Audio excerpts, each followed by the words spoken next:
Oh, hey, bitch. Oh, excuse you. Baloney wash. I'm annoyed. I'm just here to give my opinion and carry Annie. Oh, it's Chris Avalon Unfiltered, bitch.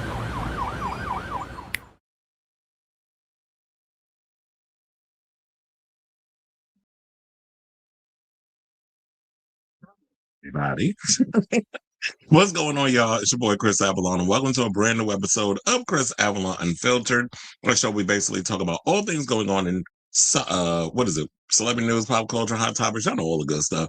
So, and we're gonna get political today. So I know, I always say sometimes we are, but there's a couple of political stories we got to get into, including, of course, we got to talk Avatar: Fire and Ash. The numbers are out. Plus, they showed the Odyssey trailer. I'll get my thoughts on that. Plus, the whole Chris Evans uh situation with him announcing he's back officially as a part of the MCU after they revealed it during the coming attractions. We'll talk about Stranger Things 5 because we did the first one. So now the second half, we're going to do it for this one. We got to talk about the actual time, like the length of the episode. So I have that for you guys. Also, Kelly Ripa thinks she knows who the killer is in Scream 7. She thinks she married to him. We got to talk about Bari Weiss just pretty much destroying what's left of CBS with her propaganda, her BS, and then pulling that the segment regarding the Trump administration sending innocent immigrants to a gulag in El Salvador, basically a concentration camp. So we're gonna break that story down. I even got the stuff that they pretty much took down. I found a clip. We're gonna put it up and we're gonna play it as a class. Plus, we're gonna talk about Minaj going full MAGAt, as I like to say.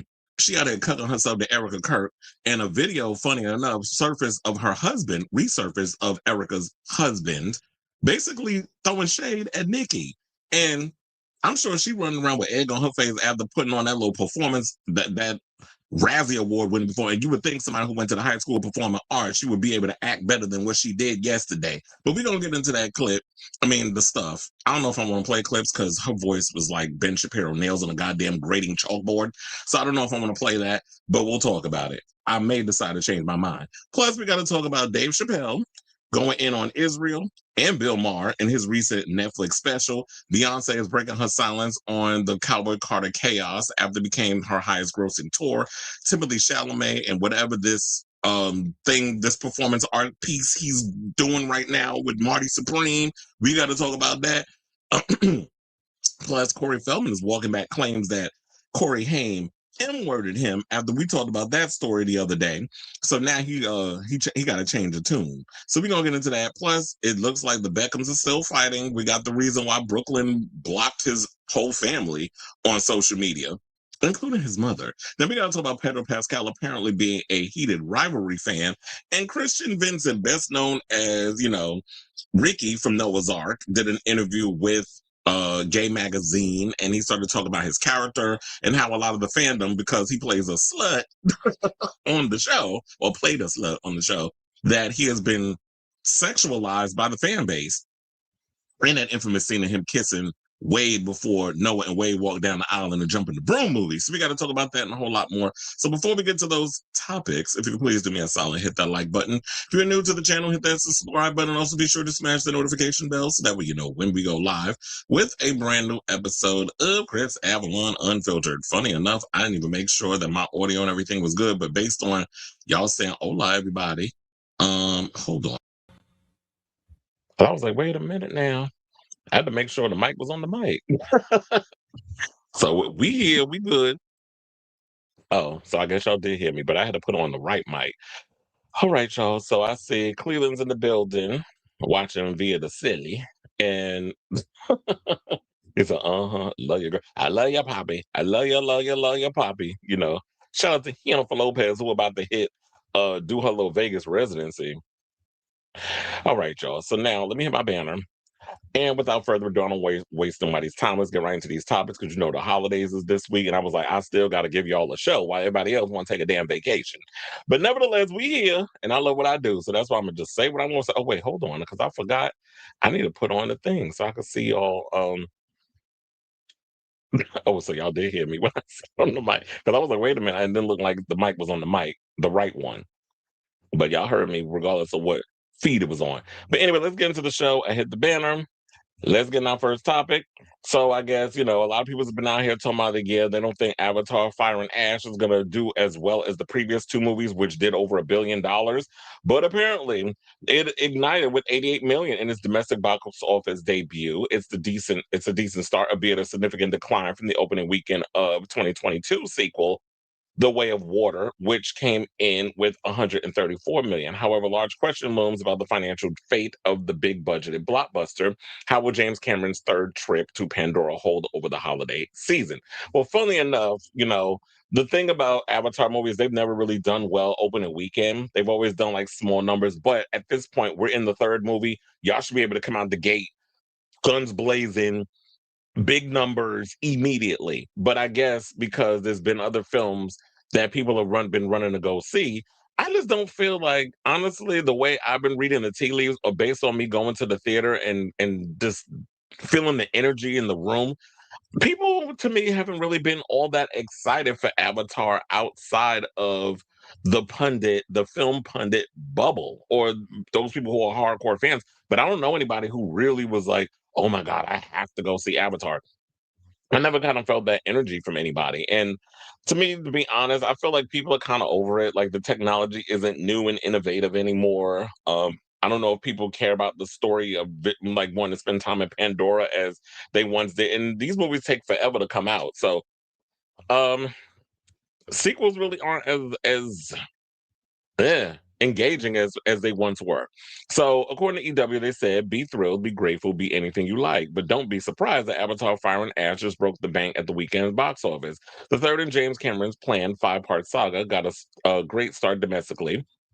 With 88 million in its premiere debut, but shot to the moon and back globally with 345 million by the time Sunday rolled out. Per ComScore, the domestic figure marks a fairly significant downturn from its predecessor, 2022's Avatar: The Way of Water, which summoned 134 million, as previously mentioned, over the course of its premiere weekend, but it does tick up from 2009 franchise starter, which earned 77 million. Each Avatar film has launched the weekend before Christmas, and parts one and two have proved to have long legs, racking up hundreds of millions in their walks into the and through the new year. So I don't think people are really all that worried, or the studio Disney. I don't think they're all that worried about the fact that, oh, it doesn't do well opening weekend. It, of course, it's going to do slightly better than the first film because that was the first movie. The second movie, of course, because people like the first movie, that's going to do bigger. But now, after people saw like the second film, and then people saw the, based on the reviews of the third movie, there were people saying, "Oh, it repeats the same beats as the second one." Oh, it's like it kind of, and then there were some people that were doing the reviews that, oh, they didn't mind the fact that it was, of course, repeating the same beats because it's a continuation of the previous story.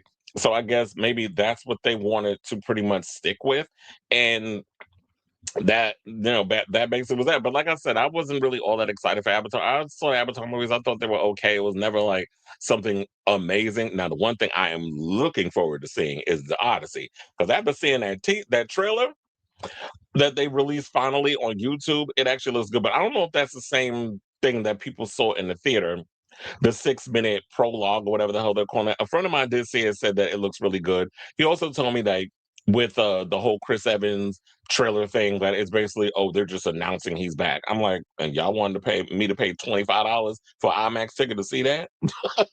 I'm like, I could just post that shit online. So that means 2025 is well and redeemed at the domestic box office, despite long, slow stretches and worrying follow summer. Fire and Ash premiere marks the fifth major groundswell at U.S. theaters in as many weeks, following the releases of Wicked for Good, which did well, Zootopia 2, which also did well, and then, of course, Five Nights at Freddy's 2, which boasts a combined gross in excess of 700 million. And yeah, even though Five Nights at Freddy's 2 was a god-awful movie, I hated it. It was bad. The script was terrible. The acting was terrible. A lot of the like non-existent kill. I mean, people died, but how would we know? We ain't even get to see it. But the movie was god awful, but I guess it doesn't matter because the fans love what they like, and as long as it makes money, that's all they care about. And and I just saw also earlier, Variety put it as one of their worst films of 2025. So I'm sure a lot of you know that movie will be making a lot of worst movies of 2025 lists. But I guess it don't matter because, like I said, the fandom loves the movies. So now, speaking of eye-popping combined grosses, Cameron's Avatar franchise has now earned over 5.6 billion at the global box office, breaking every conceivable record for franchise profitability. Now, still, Fire and Ash's monumental global premiere figure didn't eclipse the record set by Zootopia 2, which started with 556 million, and China's animated mythic epic Neja 2, which premiered at 431 million. Now, Wicked for Good, Zootopia 2, and Five Nights at Freddy's 2 are all still going strong at 5, 4, and 3 weeks in theaters, respectively. But even more good box office news came this week, and the fact of their all being sidelined to 3 additional new premieres. Then, of course, we got to talk about the Sydney Sweeney movie because guess what? She came out with a movie this weekend too. Now, did she do well, or was this adding to her collection of flops? Because remember, she had 3 previous flops before The Housemaid. So let's get into it. So,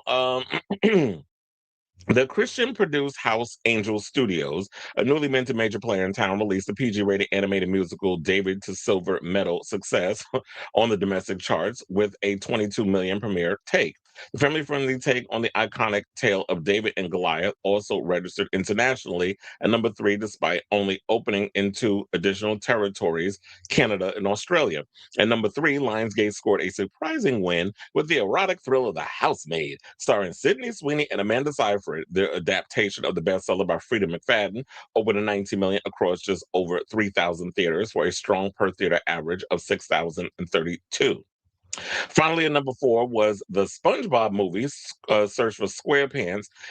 Nicki was in the movie as Squidward. They said the animated romp featured the voices of George Lopez, Mark Hamill, and rapper Ice Spice. Child. And did you see the outfit she wore on that carpet? Earned 16 million in its domestic debut. Ice Spice could barely rap, so now she can act. But I guess it don't take much to like speak of an animated character as Beyonce and Rihanna. So with the Housemaid doing really well, this goes to show that these are the type of films that they want to see Sydney Sweeney in. They don't want to see you playing some boxing bulldagger. They don't want to see you playing all these other little characters like you trying to show that you got range, you can act. They basically want to see you playing a femme fatale. They want to see you playing some meek-mannered girl who turns out to be a hoe or got ulterior motives and just show your titties. They want you to be the new generation's Sharon Stone. Except I like Sharon Stone. I don't particularly care for her. And Sharon Stone has never been somebody out here who decided to adapt right wing Republican ideologies in her personal life and try to make a coin out off of it where it backfires. So I guess they want her to be this generation Sharon Stone. We'll see if that's the direction she wants to follow. They want to see her playing Cassie in every damn movie. If you've seen Euphoria, you know what I'm talking about. Now, for the first time in over a month, next weekend's roster of new releases doesn't include any obvious breakaway hits. But we have Avatar, Wicked, and Zootopia were all sure things, but that doesn't mean Song Blue can't surprise us all. And that's the movie with Hugh Jackman and Kate Hudson, where they're playing Mike and Claire Sardina, a couple who perform in a Neil Diamond tribute band called Lightning and Thunder. Why do I always think about that song, Thunder and Lightning, Lightning and Thunder? Who sings that? Is that Imagine Dragons? I don't know. I've been thinking about that when I be hearing that song, Lightning and Thunder. But anyway, so yeah, so they're doing that movie. I saw the trailers for that. That actually looks really interesting. I don't know if I want to go to the movies and see it, even though I got A-list. I could just use one of my A-list situations and go and see it. It's not like I'm really spending money, but I want to see that one, and I want to see the movie with Will Arnett where he plays a comedian. That one actually looks good too. So they said this is actually what a real love story is. This is what Brewer told the preview scene shared with Entertainment Weekly in November. You have this fantastic beginning to a relationship. There's music, there's fireworks, blah, blah, blah, so on and so forth. So that's your pretty much your box office situation. So I didn't even know SpongeBob came out with a movie this damn weekend, but apparently it did. And I guess that's the Jesus movie, the one, the kid on the far right or the far left, next to Miss Sweeney. So it seemed like it was a big variety of stuff. Who knows? Maybe people go into the movies because of the holidays and a lot of people are on vacation. Me, I am not. Well, I got a couple of days off and I am working on Christmas. So, Knicks game. So um that's all I got right now. We'll just have to wait and see. Like, I guess the best the next thing is that we just gotta wait until after the holiday weekend to find out if Avatar is able to sustain and be like the little engine that could like repeat the same beats. Because look, they said the movie they repeating the same beats, so they're gonna be repeating the same beats in the box office, which means they're steadily just climbing up the thing, so that way they make whatever they're gonna make at the box office, or is it gonna be on a decline? Because it seems like overseas is where it's at, because domestic, y'all really don't stand behind nothing. Americans are such a fickle damn bunch. They just go for what's popular. Y'all don't. There's no loyalty amongst the American people unless you're a homosexual. They don't, and then they loyal to their divas. But but other than that, when it comes to the movies or whatever, it's like y'all like something because it's hot in the moment, and then when it dies down, y'all move on to the next thing. So I don't know if people are really feeling it, but overseas they living for Avatar. So I say all this to say, have you seen the movie? What'd you think of the movie? Do you think it's got legs? Do you think that people are going to be willing to spend and see this movie over and over and over again, even though the movie is over 3 damn hours? So whatever your thoughts are, let me know in the comments down below. Excuse me.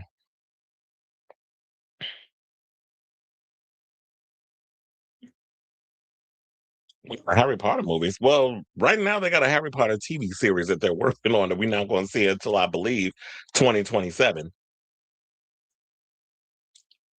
But I like the Harry Potter movies. I just don't like the person that wrote them.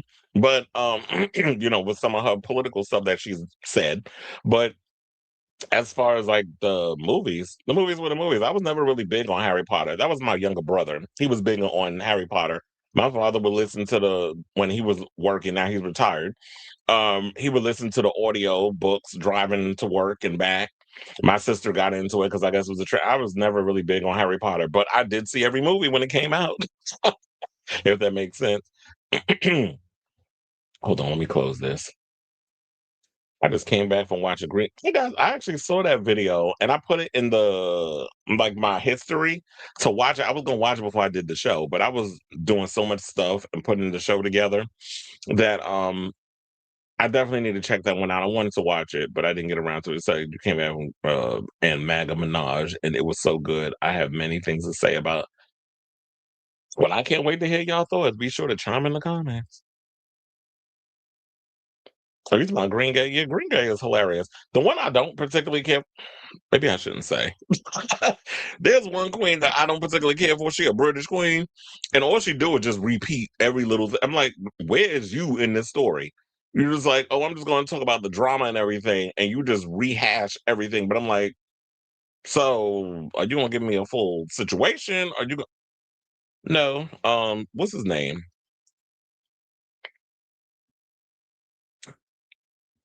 Um, oh my God, I forgot his name. But no, he's not Australian. He's English. He's like Angel Rama, whatever her name is. I forgot. I think his name is Mike or something or another. The name escapes me at the moment, but yeah, I don't particularly care because I always feel like you're not really giving me you. You just like just y'all think y'all just put a couple of clips in and show things and just do a whole recap, but I'm not getting your opinion. I like Bussy Queen, um, but I always want people to do like extensive research and then give your opinion. But then that's me. I can't expect everybody to do what I do. People do what they do. Like I said, Avatar is pretty to look at, yes, but not. That's why I said it's like it's pretty to look at. Like visually, it looks good, but to me, I feel like it's all style and no substance. It just lacks. It just doesn't feel like there's any substantialness to it. There's nothing deep that comes from an Avatar movie. Like I feel like if you're gonna be coming up and talking about cultures and building this world, and then there's the fire people and there's the water people and there's all these different cultures. Like where's the depth in that? I don't just want to look at a bunch of people and with dots on their head and a mic, and then it was like, oh yeah, we did all this in the studio, and there's all this is special effects, and we just added all. I'm like, okay, that's cute, but the story is just not giving me what I need. You can put as much spectacle in your damn movie as you want. Excuse me. Excuse me. What's going on with me today? I'm coughing, clearing my throat, burping. I'm having a Wendy Williams moment. Remember when she used to burp on air during Hot Topics? I be having the moments too. But we family up in here. Anyway, speaking of family, let's talk about a family that's about to go away around next week. Let's talk about Stranger Things. So, Stranger Things, as we did the first time when the first batch of episodes came out, the first four, and that was around Thanksgiving. Now we are literally 2 days away from, or 3 days away from the release of the next batch of episodes, episodes 5, 6, and 7. So yeah, so Ross Duffer, who basically created the Upside Down with his brother Matt Duffer, has revealed the final run times for the final season of Stranger Things, which I think we all kind of knew, but he's actually confirming. Like, so they said the 3 episodes that make up Stranger Things 5, Volume 2, will run for just about 3.5 hours total. Here's the breakdown. Episode 5, Shock Jock, comes in at 1 hour and 8 minutes. Episode 6, Escape from Camazotz. Is that a Dungeons and Dragons term? 1 hour 15 minutes, and then we have episode 7, The Bridge, which comes in at 1 hour 6 minutes. So Rose Dover's social media announcement on Monday also included a slight update of the series finale runtime. Stranger Things finale, The Right Side Up, will now run 2 hours and 8 minutes instead of the previously announced 2 hours and 5 minutes. So they just tacked on an extended 3 minutes to the episode. So that should be cool. Hopefully it's worth something and not just fan fodder service, whatever you want to call it. So the co-creator previously shared details about the Volume 2 update, saying on Instagram, it said Shock Jock picks up right after Volume 1's finale, Sorcerer, and that writer Frank Darabont. Let me find out Frank Darabont. I didn't know he wrote that. And I loved him when he was a part of The Walking Dead. Then they went and pushed him out, and he was pissed off about it. And look what happened when Walking Dead became trash. I wouldn't say after he left, but seasons later, when Scott Gimple and them act like they shit didn't stink over there, and they ran that damn series into the ground. And once y'all did that whole Negan story, you pissed off so many damn people, everybody bailed. But anyway, I just had to give Frank his flowers before we got into the rest of the story. So Frank Darabont has turned out something far darker and far scarier than his last Stranger Things episode, Turnbow Trap. Now, Escape from Camazotz sees Sean Levy returning as director. It's the biggest episode of the 3, and the performance make us cry every time we watch it. Child, does that mean somebody or bodies is gonna die? If y'all kill off Dustin, I'm gonna kill y'all. So y'all better not kill off my Dustin, because I love me some Dustin. And Dustin and Steve, y'all better leave them two alone. And the black one, don't kill him off. We gotta have our token. I know I should have said whatever. I'm glad I can say it. So, and then they also said The Bridge is co-directed by Levy with the Duffer Brothers, and this one they didn't want to share too much, but that aside from the finale, is probably the most emotional chapter of the season. Adding, it's going to be a long 6-day wait for the finale. Now, I know because it was like if y'all leave us on a bridge, if y'all leave us on a cliffhanger with The Bridge, which is that final episode of the 3, it's like God damn. Now I gotta wait a week for the final episode, which of course is going to be in theaters. And then you just gotta, if you don't want to go, if you can't make it to the theater, if you don't want to go to the theater, you get to see it at home on Netflix. So the highly anticipated series finale of Netflix's mega hit series will simultaneously stream and play in 500 movie theaters across the country, starting on December 31st at 5 p.m. The same time the episode makes its global premiere on Netflix and running through January 1st, 2026. So yeah, I'm not going to be able to have the fortune or the wherewithal to watch the episode because I'll be working the Final Fish concert at the Garden. So, of the year, because they come every year. So, with that being said, I'll just have to wait until the next day and watch it. But I'm just gonna have to avoid all the social media, all the spoilers. Hopefully, there's some people that will have some sins and not spoil anything on some of the because I always avoid Twitter because Twitter is inevitable with the spoilers. People are always going to be an asshole on there. So, but if it's like IG or Facebook or all the other situations, I just hope that y'all could at least hold off a good 24 hours before y'all want to put up your spoilers. I would hope, and you always know there's that one that doesn't want to do that. So now they said, but first, Volume 2 releases on Christmas Day. The Duffer Brothers recently spoke with a Hollywood Reporter about how they plan their supersized endgame with these final episodes, saying at the end of the day, what people care about are the characters. Ross and I love monsters and action. You try to do both, said Matt Duffer about balancing the sci-fi of the with the human. Wait, what? Oh, here we go. Y'all with the misspellings. They were basically saying that how to balance the sci-fi with the humanity of the beloved ensemble. So they said the sweet spot for us that I always reference is the Dear Billy episode where you have two things climaxing at the same time. You're having this visual effects spectacle reaching a crescendo at the same time that Max's character is reaching an emotional crescendo. If you can have those two collide simultaneously, that's the ultimate. Well, look, so far y'all been hitting y'all got it going on a high. Things are going on to a good start. I'm really hoping that you guys hit the mark and don't crash land. Like I want this series to end on a high, like how I was completely satisfied with the entire season of It Welcome to Derry. I want y'all to have one of those moments. I don't want y'all to go out like the first Game of Thrones franchise. Because when that final season came along, it pissed off a lot of people, including myself, the way y'all rushed that season. And there were just decisions that y'all was making on certain kind of. I'm like, what? Huh? Like, no, this is not what y'all built this up to. But who knows? It was probably some behind the scenes stuff going on at HBO.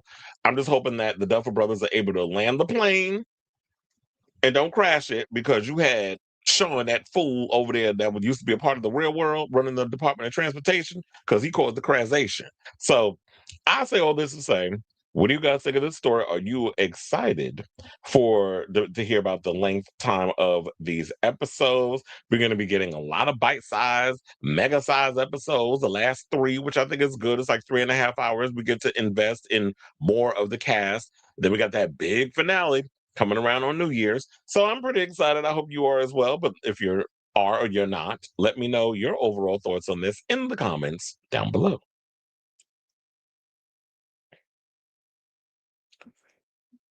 Yes, him.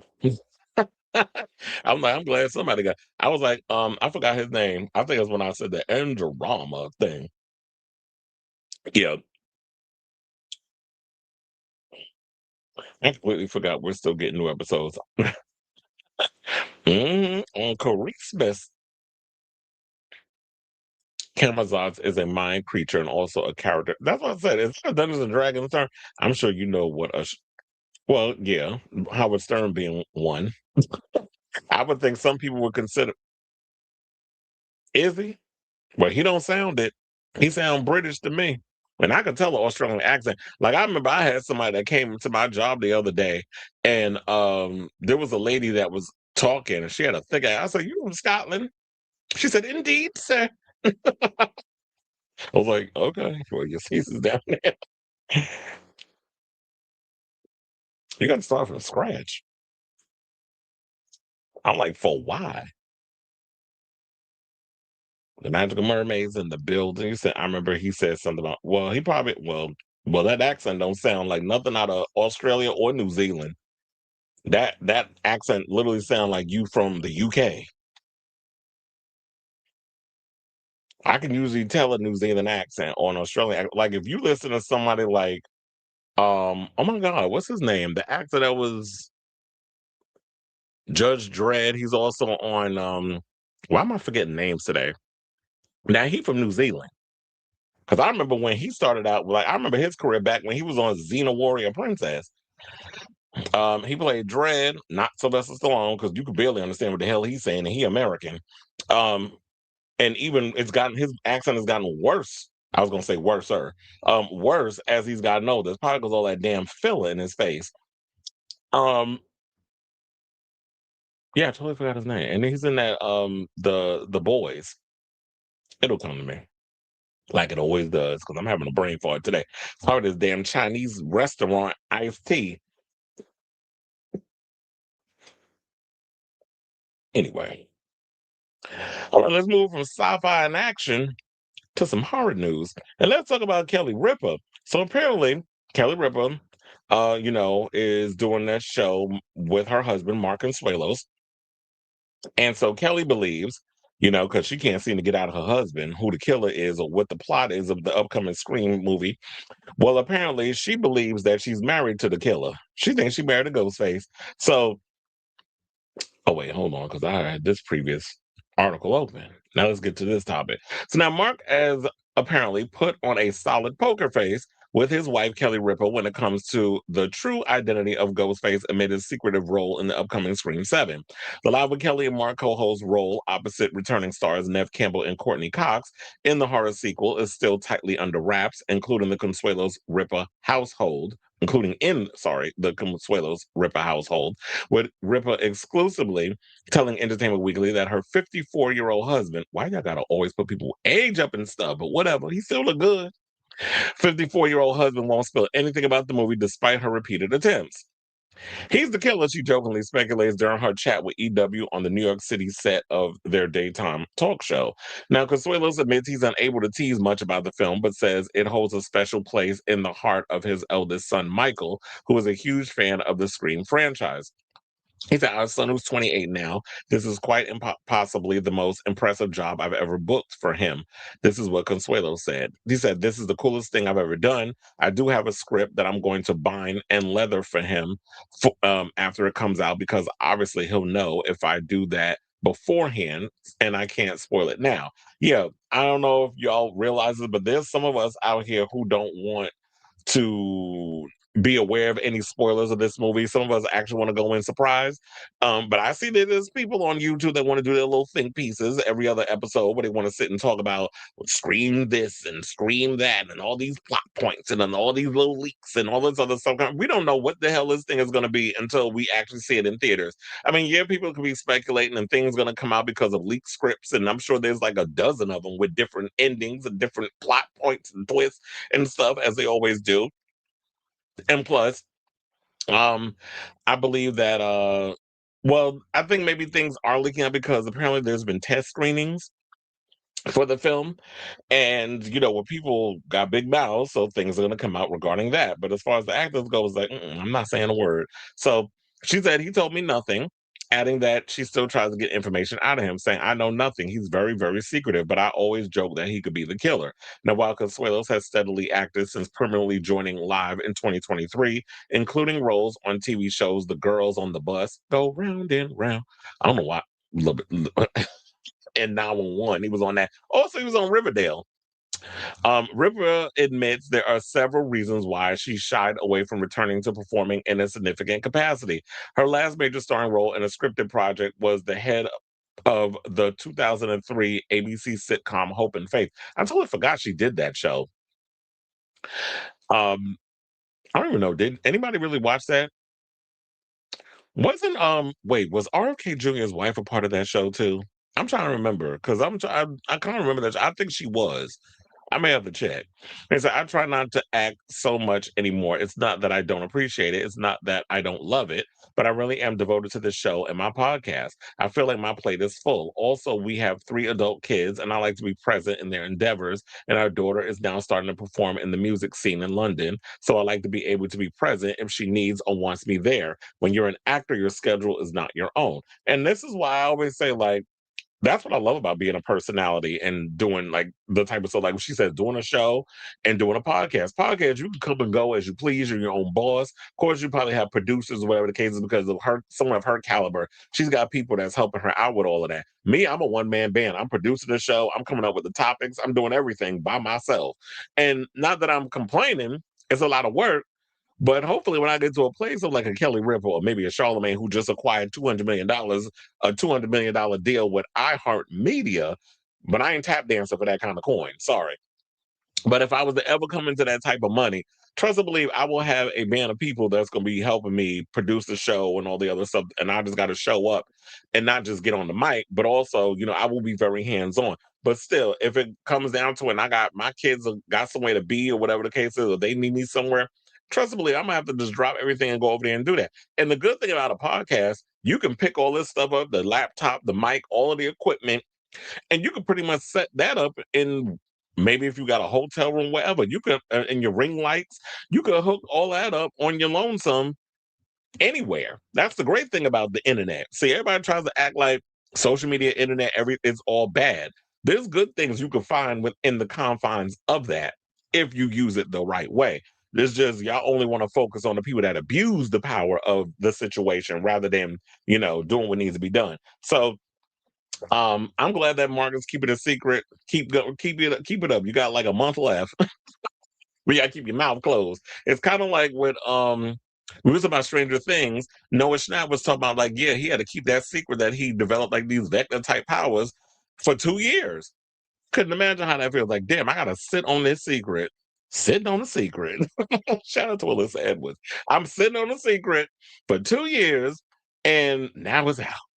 But this is what happens when you're an actor. But the good thing is being a personality, you don't even have to cuck yourselves to the other stuff. You're not at the mercy of other people or because you number one on the call sheet and all that stuff.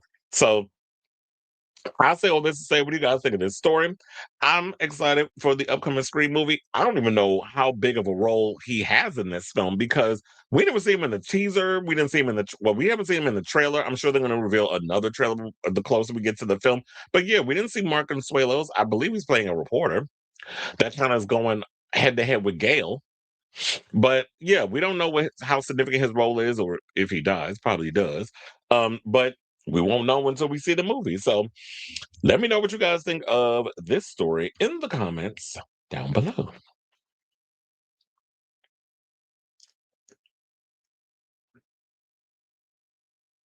Hold on now. No, not Anthony Starr was the other one. Well, he's I think no, Anthony Starr I believe is Australian. Um oh my god, what the hell is his name? Carl Urban. Now I told you it was gonna come to me. He's also in the new Mortal Kombat movie. He's from New Zealand. Because I remember when he was on Xena Warrior Princess back in the day. Have you seen Marcus Suelo's steam room scene in Riverdale? But she is married to a fine ass man. You know them Latinos, they age in reverse. Well, the good ones do. Did you see that someone in Trump's administration posted? Oh, please! They tried to do a whole bunch of stuff, but they were exposed that while there were certain things that they were redacting and with the stuff with the files, there was also things that were exposed, including that Jeffrey Epstein had a drawer full of photos of Donald Trump and some files and stuff that was in there. Don't know exactly what they were, but we could speculate. And on top of that, they were pissed off because that wasn't supposed to be something that got out. So while y'all were busy redacting all the other stuff, y'all were just blacking out things, making it look like a damn CIA file.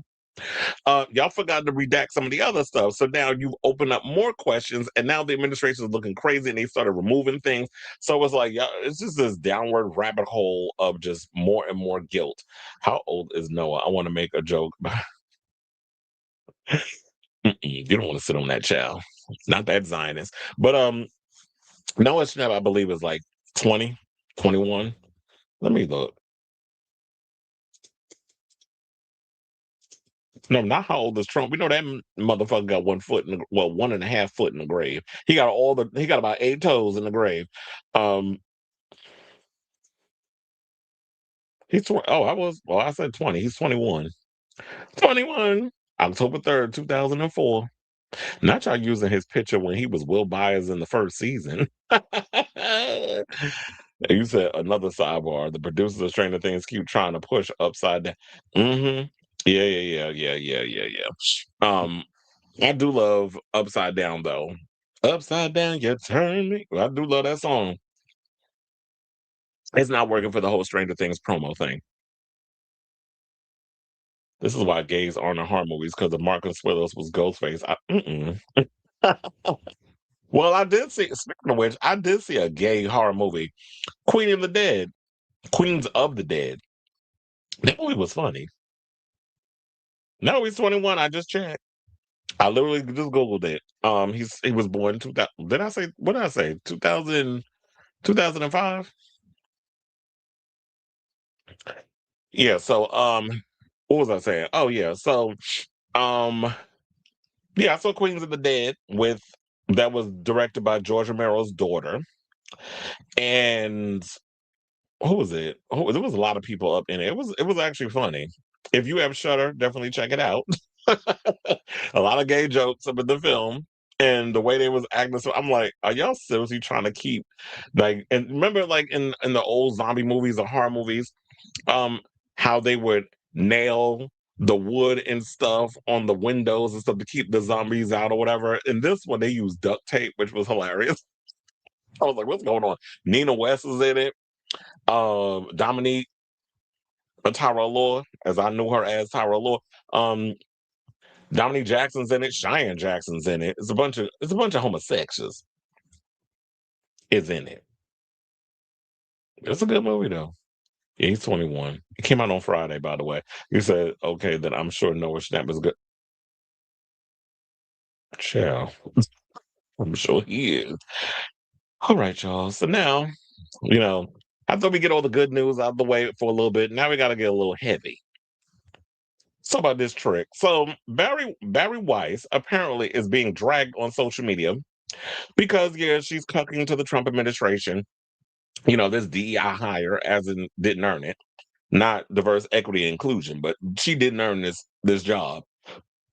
So the new editor-in-chief basically is trying to her damnness to defend the decision to remove a 60-minute story that was going to expose the horrific ways detainees being treated at an El Salvador prison. So what people haven't been paying attention because mainstream media is not going to be talking about it. When they talked about, we're going to be deporting all the illegal alien immigrants, whatever, which is a slur when you call them illegal aliens, whatever. If people who are illegal, yes, we could deport them if you didn't come in the right way. There's not a lot of them. Or they were talking about the criminals or whatever the case is. Not a lot of criminals that are in this country illegally. So once you get rid of those, which probably lasts about maybe a couple of days, of course you got to keep the momentum going. So now we just grabbing people off the street without due process. You're shipping them off to God knows where. One of the places that they've been shipping people off to happens to be a concentration camp in El Salvador, which we are funding to send them over there, by the way. So they're taking our American dollars while we're putting these people over there. There are people who are being SA'd, being forced to have penises in their mouths. I saw the video, but I saw the interviews and all of the other stuff. This is not, I don't know if this was what 60 Minutes was going to be talking about or exposing, but from the videos and the articles that I've read, I forgot which article it was. It might have been The Guardian or something or other that did a full expose on it. Also, shout out to Kyle Kalinske because he's been breaking this story down and talking about it as well. So there's been a lot of people. So yeah, people have been sent over there. I heard they were kneeling to the point of where their knees are bruised. They're being beat. They're being sleep deprived. There was even a point where they would even cut their hands because they thought they were gonna die, and they would literally cut their hands and leave like notes or whatever in blood, written in blood on like sheets or whatever, because they thought like this is going to be the end. I'm not going to make it out of here. Like this is where they're sending me here to die. So this is all the stuff that's been coming out regarding this. But of course, because this is the Trump administration and they don't want all this stuff coming out, he, of course, I'm sure, made a phone call screaming at the Ellisons, who was still, by the way, trying to get their hands on Warner Brothers. Can y'all please let that shit go? You're not getting it. They're still trying to get Warner Brothers from, you know, they're still trying to get Warner Brothers from Netflix. There's, now Daddy Ellison is stepping in trying to get his hands on it. It's like, sir, your business has lost so far over almost $400 billion in 3 months.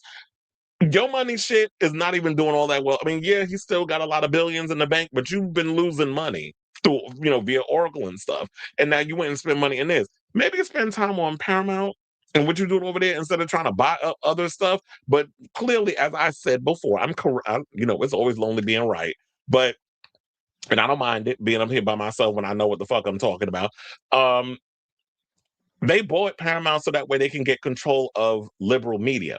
But the problem is with this, the conservatives or whatever, these people that you're cooking to, y'all already have Fox News, you already have Newsmax. Like, you trying to buy CBS, they're not watching those channels. So you thinking by trying to turn CBS News into MAGA Light, they're just going to bring the maggots over there to come and watch these channels? They're not watching that. They already look at that as, we hate the libs, we own the libs, liberal media, we don't have time for it. So you really think that you're going to bring those people from Fox News and Newsmax over there to CBS because you basically have changed the narrative, which is, let's whitewash the genocide that Israel is cooking to, because we got Bari Weiss up in a situation where she's a goddamn shill. She's someone who failed up in life and in her entire career. So what qualifications does Glasses have running a network, let alone a news network? But yeah, they put her fat ass up in there. And I know I'm probably gonna get people in the comments like, stop shaming women. Suck my dick. That's all I gotta say on that. Now, you can clock out, y'all can log off, go to another show, because I say what the fuck I want to say on this channel. If I want to be a misogynistic asshole when it comes to bigoted bitches, I'm going to do it on this channel because I'm paying to do all of this on here. I pay to use the streaming situation to work the way I need it to work. So I'm going to say whatever I'm going to want to say. If y'all don't like it, go to somebody else's channel. Please and thank you. So, with all of that being said, I do want to play the clip. Forgot to do all of that because I went on a rant.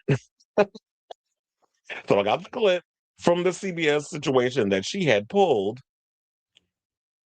and then we'll come back and we'll talk. Please. It began as soon as the planes landed. The deportees thought they were headed from the U.S. back to Venezuela, but instead they were shackled, paraded in front of cameras, and delivered to CCOT, the notorious maximum security prison in El Salvador, where they told 60 Minutes they endured 4 months of hell. Did you think you were going to die there? We thought we were already the living dead, honestly. It began as soon as the planes landed. The deportees thought they were headed from the U.S. back to Venezuela, but instead they were shackled, paraded. The living dead, honestly. I just realized it played again. So, okay, I got the point. So now that was a preview of what we were supposed to get regarding that. So, of course, it was pulled because, according to Bari, she said it wasn't ready. Meanwhile, they said they gave them hours to let them know that everything was done, all other stuff. And then this is what she says that was pulled. So, according to the report, because I'm going to just go through it at length, shout out to Variety for this. About 3 hours before airtime, 60 Minutes announced it was postponing a segment from correspondent Sharon Alfonsi, and I do have her response to this after I get through this story, interviewing deportees who the Trump administration sent to the Centro de Confinamiento del Turismo, sorry, CCOT. Child, y'all couldn't have just said CCOT. Prison in El Salvador. A CBS News rep said Sunday that it was halted because we determined it needed additional reporting. Meaning what? So you wanted to show that there was two sides to every story? No. Torture and rape and all these other things, there is no two sides to that. There's no two sides to people who are wrongfully detained. Which, by the way, I should point out that the Blowfish, aka Christy Nome, recently said, openly admitted that they out here arresting people and shipping them off without due process. She said, I just saw that recently on Here's Why with Kevin's Instagram page. If y'all want to go over there and check it out, he posts a lot of political stuff over there, the things that nobody else is going to tell you. So shout out to him. So she wanted additional changes to the segment and then spiked the report on Saturday, according to the New York Times.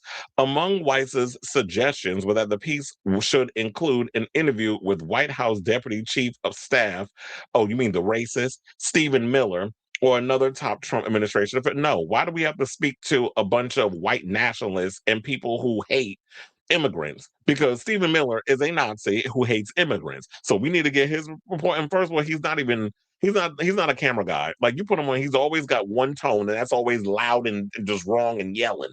He's basically like the white equivalent of Stephen A. Smith. Always loud, always screaming. They only have like one tone of their voice and always wrong.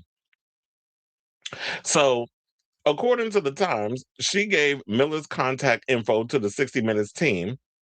Well, they said Weiss, according to the Times, gave Miller's contact info to the 60 Minutes team working on the CCOT segment. Alfonsi said she already requested comment from the Department of Homeland Security, the White House, and the State Department. On an editorial call Monday morning, Weiss explained to CBS News staff why she held the piece. However, it remains unclear why Weiss, who should have been aware of the CCOT segment for weeks, felt an urgent need to pull the 60 Minutes report just a day before it was set to air, after CBS News had already broadly promoted the segment. Probably because after she already got a lashing from Donald Trump for airing that Marjorie Taylor Greene segment,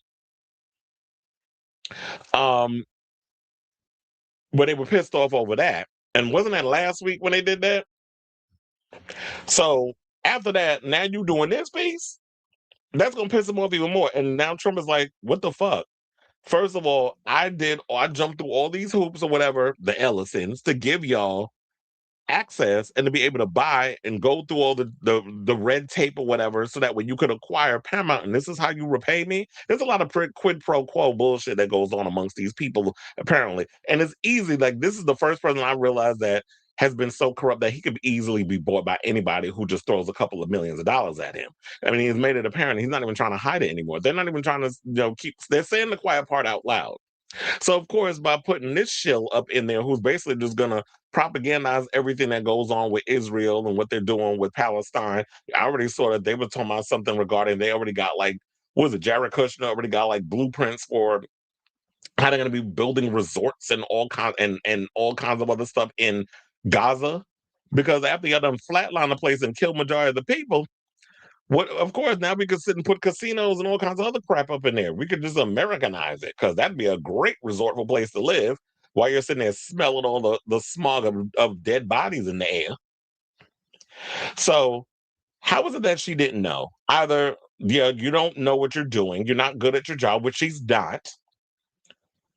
She's just there to basically do the bidding of the other people at the top, to kill whatever type of segment there is. And that's great that you could do that. But here's the thing. This is where it comes in, where people that truly respect the integrity of real journalism, and they're threatening to quit, by the way, because of what the shenanigans and the bullshit they're doing over here. I don't know if y'all noticed, but this picture of me choosing a hug was intentional. There's always a method to my shady madness. But yeah, so they're threatening to quit. They also said that the story presented very powerful testimony of abuse at CCOP, but the testimony has already been reported on by places like the New York Times, according to a source familiar with the remarks. She also said, well, okay, that's cute or whatever, that the New York Times reported on it. The question remains, not everybody reads the New York Times.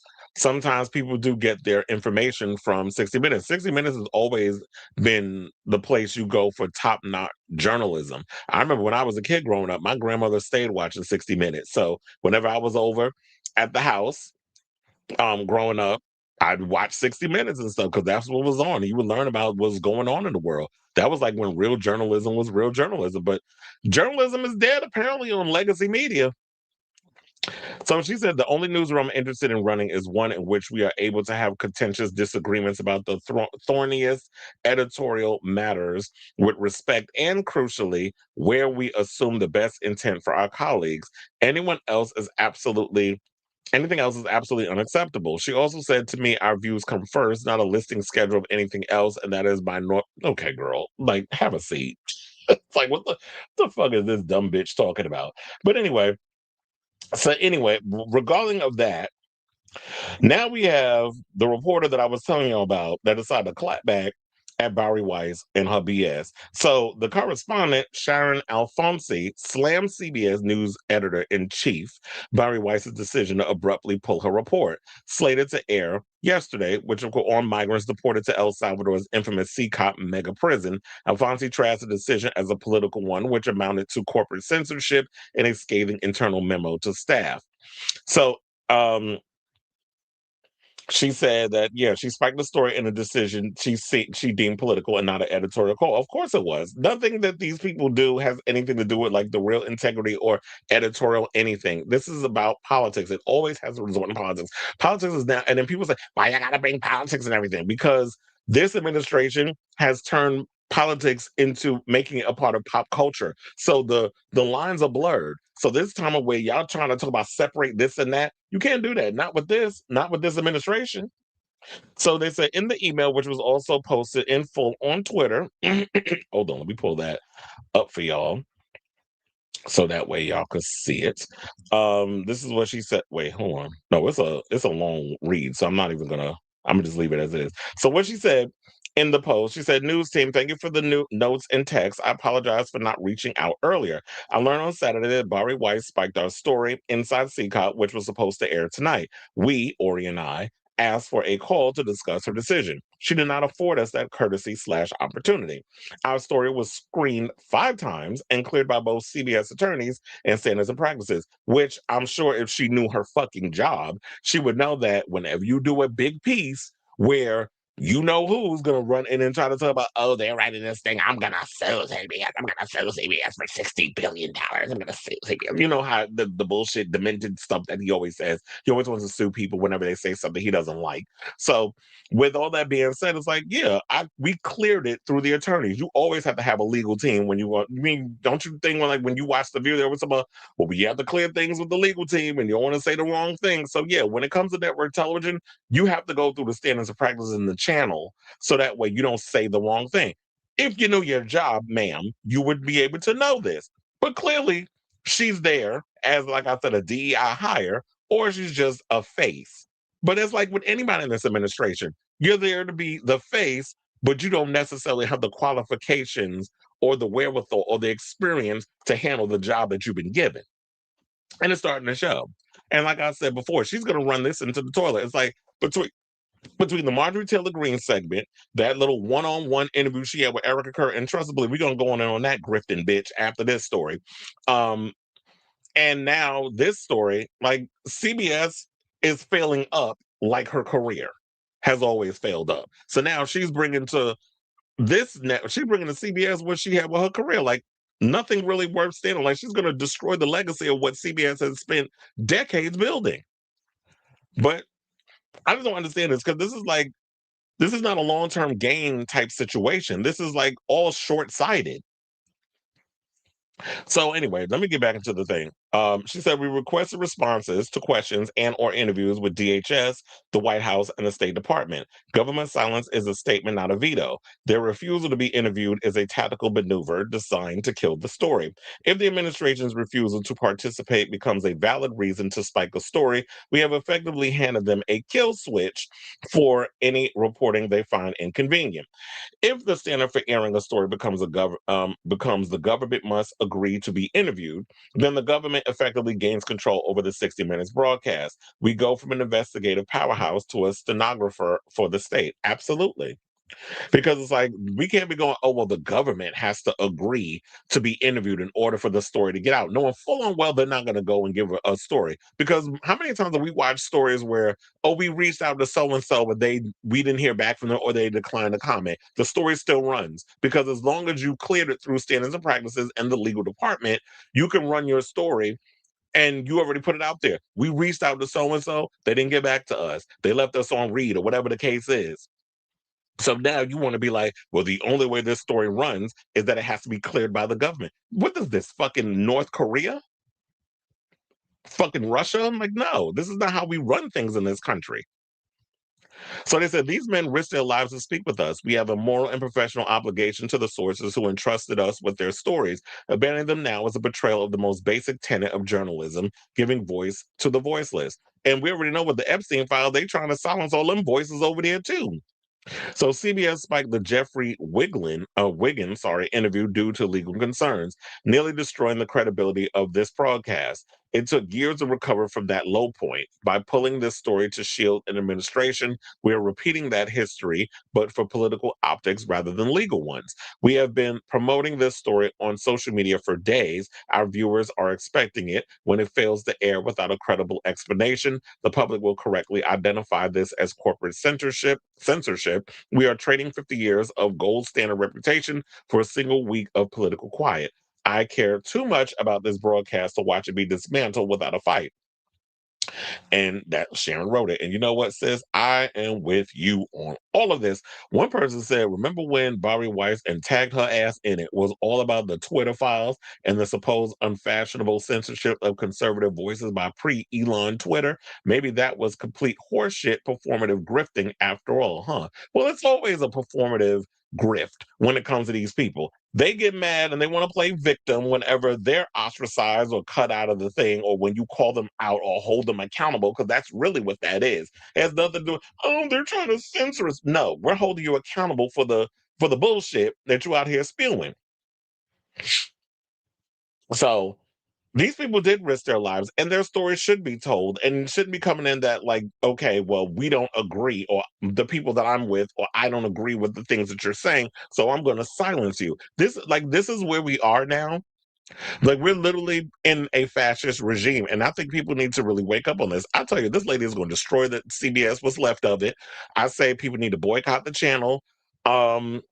Don't watch anything on CBS, including Paramount's going to go into the ground. And so far, Paramount has not even proven itself as a worthy successor now that the Ellisons have their hands on it. So I'm out. You're not getting off to a great start. I don't care about any of the movies that's coming out. Now the Ellisons are running it. I haven't heard anything exciting coming from that. The news conglomerate is a mess. And it just seems like it's going to be an uphill battle. I know look, if all the journalists band together, and it's like, you know what?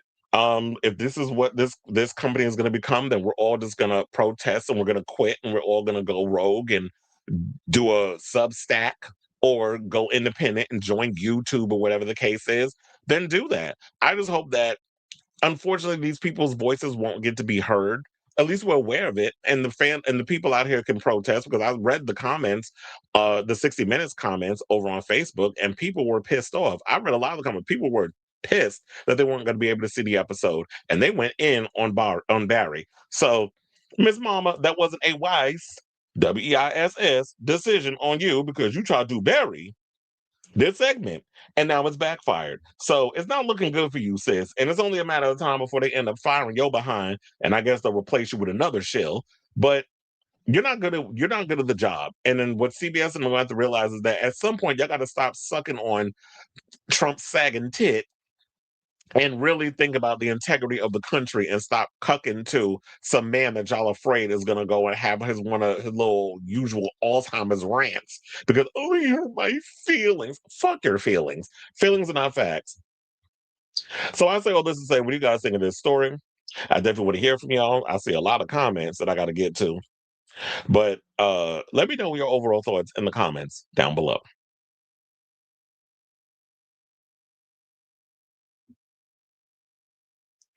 I gotta scroll on up. You said the problem is not new with his first term in immigrant children. Exactly, but it's like now the gloves are off, things have gotten worse, and they're not even trying to hide the things that they're doing anymore. I just saw Clearing the Cornfield on Shutter. Yeah, it was good. We talked about that on the show. We were saying like it was a good movie. I remember Felix said he saw it in the theater. I saw it on Shutter too when it first came out. So I gotta watch that. Also, I saw that they dropped Coyotes, which is this movie with Justin Long on uh Amazon Prime. It's either on Amazon Prime or MGM Plus. It's on one of those because I have both. Perhaps he should just be wait, he should have just tried to buy it. Okay. It's like just buy DC. You said I'm convinced Christian MAGAt conservatives would call ICE on Jesus. Of course he would. And I've said that many a times. You said tangent or rant. Both. Careful with the clip because I saw the Midas said they would not play the preview because they were worried. Oh yeah. Well, it's too late. If I get a flag, I'll just cut it out. It's I watched 2020 also. Oh yes, I love 60 Minutes back in the day. Ed Bradley and Leslie Stahl. You said politics is part of everything. Of course it is, and they've decided to put politics in everything. So it's not something that we could just ignore. Someone will anonymously release the video of how. Look, I need y'all to anonymously release that. Like y'all need to anonymously release them Epstein files without all the damn redactions. That's what needs to happen. But at least people are smart enough to know, except those who are just in the cult. At least people are smart enough to know that they're questioning it still. They're like, oh, they just put a bunch of black marks and they redacted it. It's like you still look guilty. So it's not like you've pretty much skated by. The orange necks are helping. You said I wouldn't be surprised if we get a channel. Yeah, I was gonna say on Lifetime. I was like, what channel? Oh no, they put that on that This Cameron Bure Christian Network. Has anybody seen the video of the 30 news anchors all in boxes on one screen and they're all saying the same thing? I haven't seen that. I need to see that. I thought I was going to talk about journalists being unalived, but we don't get to that when we talk about Dave Chappelle. It is, like you said, yes, freedom of speech is disappearing. Absolutely. But we still out here fighting the good fight to maintain freedom of speech in the right way. Freedom of speech doesn't mean that you just get to say negative things about people. Oh, they're invoking my right of freedom of speech because you can't call somebody a derogatory word. That's not what freedom of speech means. It's freedom of speech is you going against the establishment and fighting a good fight to inform people of the atrocities, not only foreign, but domestic. And you have your own domestic people trying to keep your mouth closed or silence you. So that's what freedom of speech truly means. It's not about, oh, you mad because I can't call a woman or a trans person or a gay person or anybody who is an other a derogatory word, which is what I've been getting from a lot of these, these maggots. I didn't know that was what you was doing. You was about you boycotting Scream 7? I know you was, there was a lot of other people talking about boycotting. I didn't know you was. All they were trying to do is instill fear in the people. Us is the mass. Kidding. And they're trying to divide us with hate.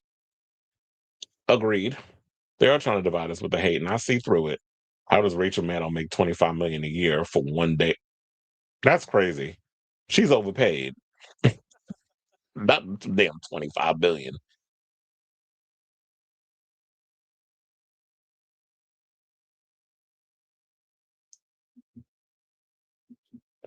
I don't even know what that means, but in the words of Reagan, your mother sucks cocks in hell.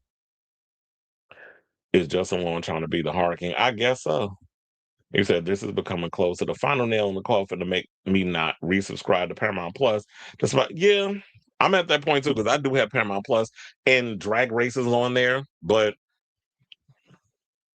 other than that, they've been pissing me off with a lot of the rhetoric on there. I'm beginning to think Paramount Films will flop and supporting Trump is the blame. Well, if they come out with something remotely interesting, I haven't seen anything interesting come out of the roster of Paramount yet. Oh, the Dave Chappelle one? Child, how you up in here talking about somebody sound fruity or whatever, and your name is Prison Cheeks? Make that make fucking sense. And you said she is a force in the background of the network, more going on than Anchor. Well, from what I was hearing, based off of an article I read from Rob Shooter, he basically stated that Bari Weiss is trying to assert herself more as a in front of the camera personality. Like she's trying to assert herself more on camera. Girl, you don't have the personality for that. I don't know why she's trying to be Miss Personality. I'm like, girl, that was one of the reasons why you didn't get hired at The View. That's why they picked Alyssa Farrah Griffin. I think also what helped with Alyssa was the fact that Alyssa was inside the Trump administration during his first term. So having her there, she could offer some type of perspective. She ain't really offering nothing now, but it seemed like in a way she'd still be trying to hold back on her opinions of Trump from when the clips I'll be watching her when they be talking about some of those segments. But for the most part, it's just like, yeah. Barry tried to get a position over there once Nutmeg McCain left, but she wasn't given. But anyway, let's move on. Where we going? Okay. Let's talk about MAGA Minaj. So I already expect the numbers to go up for me talking about this one. Apparently, MAGA Minaj said, see, look, the conservatives wasn't just using the holy day being Sunday to do foolishness over there at CBS News. They also decided to have MAGA Minaj pop up at this Turning Points event. I'm like, what the hell? Like, these people need to go away. Like, Erika is still on her damn grift. And then Nicki came out on stage and were just spewing a bunch of BS. I just didn't understand what was the point of all of this. But apparently, she sat down for a conversation with Erika Kirk at the Turning Point USA conference in Phoenix. That's your neck of the woods, Robert. Sunday morning, calling conservative activists the cool kids in the midst of extolling her growing admiration for the current administration and her disdain for the usurping of traditional gender roles. So all of you sissies and punks and trans who've been sitting up here windmilling hard for this wannabe drag queen. Now all of a sudden y'all got egg on y'all face. Now all of a sudden y'all done unplugged from the Matrix and realize this bitch been a grifter like the rest of them over there at the channel. The rest of like I've been saying this about her for the longest, but now all of a sudden decide to wake up to MAGA Minaj's shenanigans because you realizing she a grifter like the rest of them. She been showing. I've been seeing through her ass. In the words of Peaches from a low down dirty shame to Pocahontas, I seen through all that Maybelline. And so now all of a sudden everybody's waking up. Y'all took them rose-colored glasses on. But, even though you're a little late, welcome to the party. I know them sure there's still some of y'all out here that's still cutting to the bullshit and believe her with the foolishness and still gonna ride until the wheels fall off of that damn truck. And that's a hill you willing to die on. Vaya con Dios, as I like to say. So Minaj further expressed her complete respect and admiration for the handsome, dashing President Trump. Clearly, she's got cataracts issues and need to go to the eye doctor.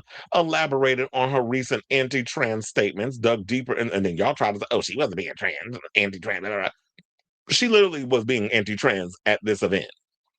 Dug deeper into her antipathy for trans-supportive California Governor Gavin Newsom, who child, you done worked my root canal nerve first. I'm not voting for you if you try to run for president. So that'll be the one thing I'll be on Nicki on because Gavin is trash. Gavin is a flip-flopper and Gavin is fake. He out here trying to act like he's amongst the people talking about he grew up playing basketball, palming the ball, and eating cheese between bread. And I was like, boy, you ain't never struggled like poor folks have. Stop with the foolishness. It's like you out here giving performance art like Timothee Chalamet with this new movie he got. Marty Supreme, this is not the way to cut to get the black vote. Just be yourself. But he don't know how to do that. And then when they drag him over his lies, then they're gonna come and try to flip-flop and change up again. So then suggested that white women have been the victims of reverse discrimination as the beauty of black women have been elevated.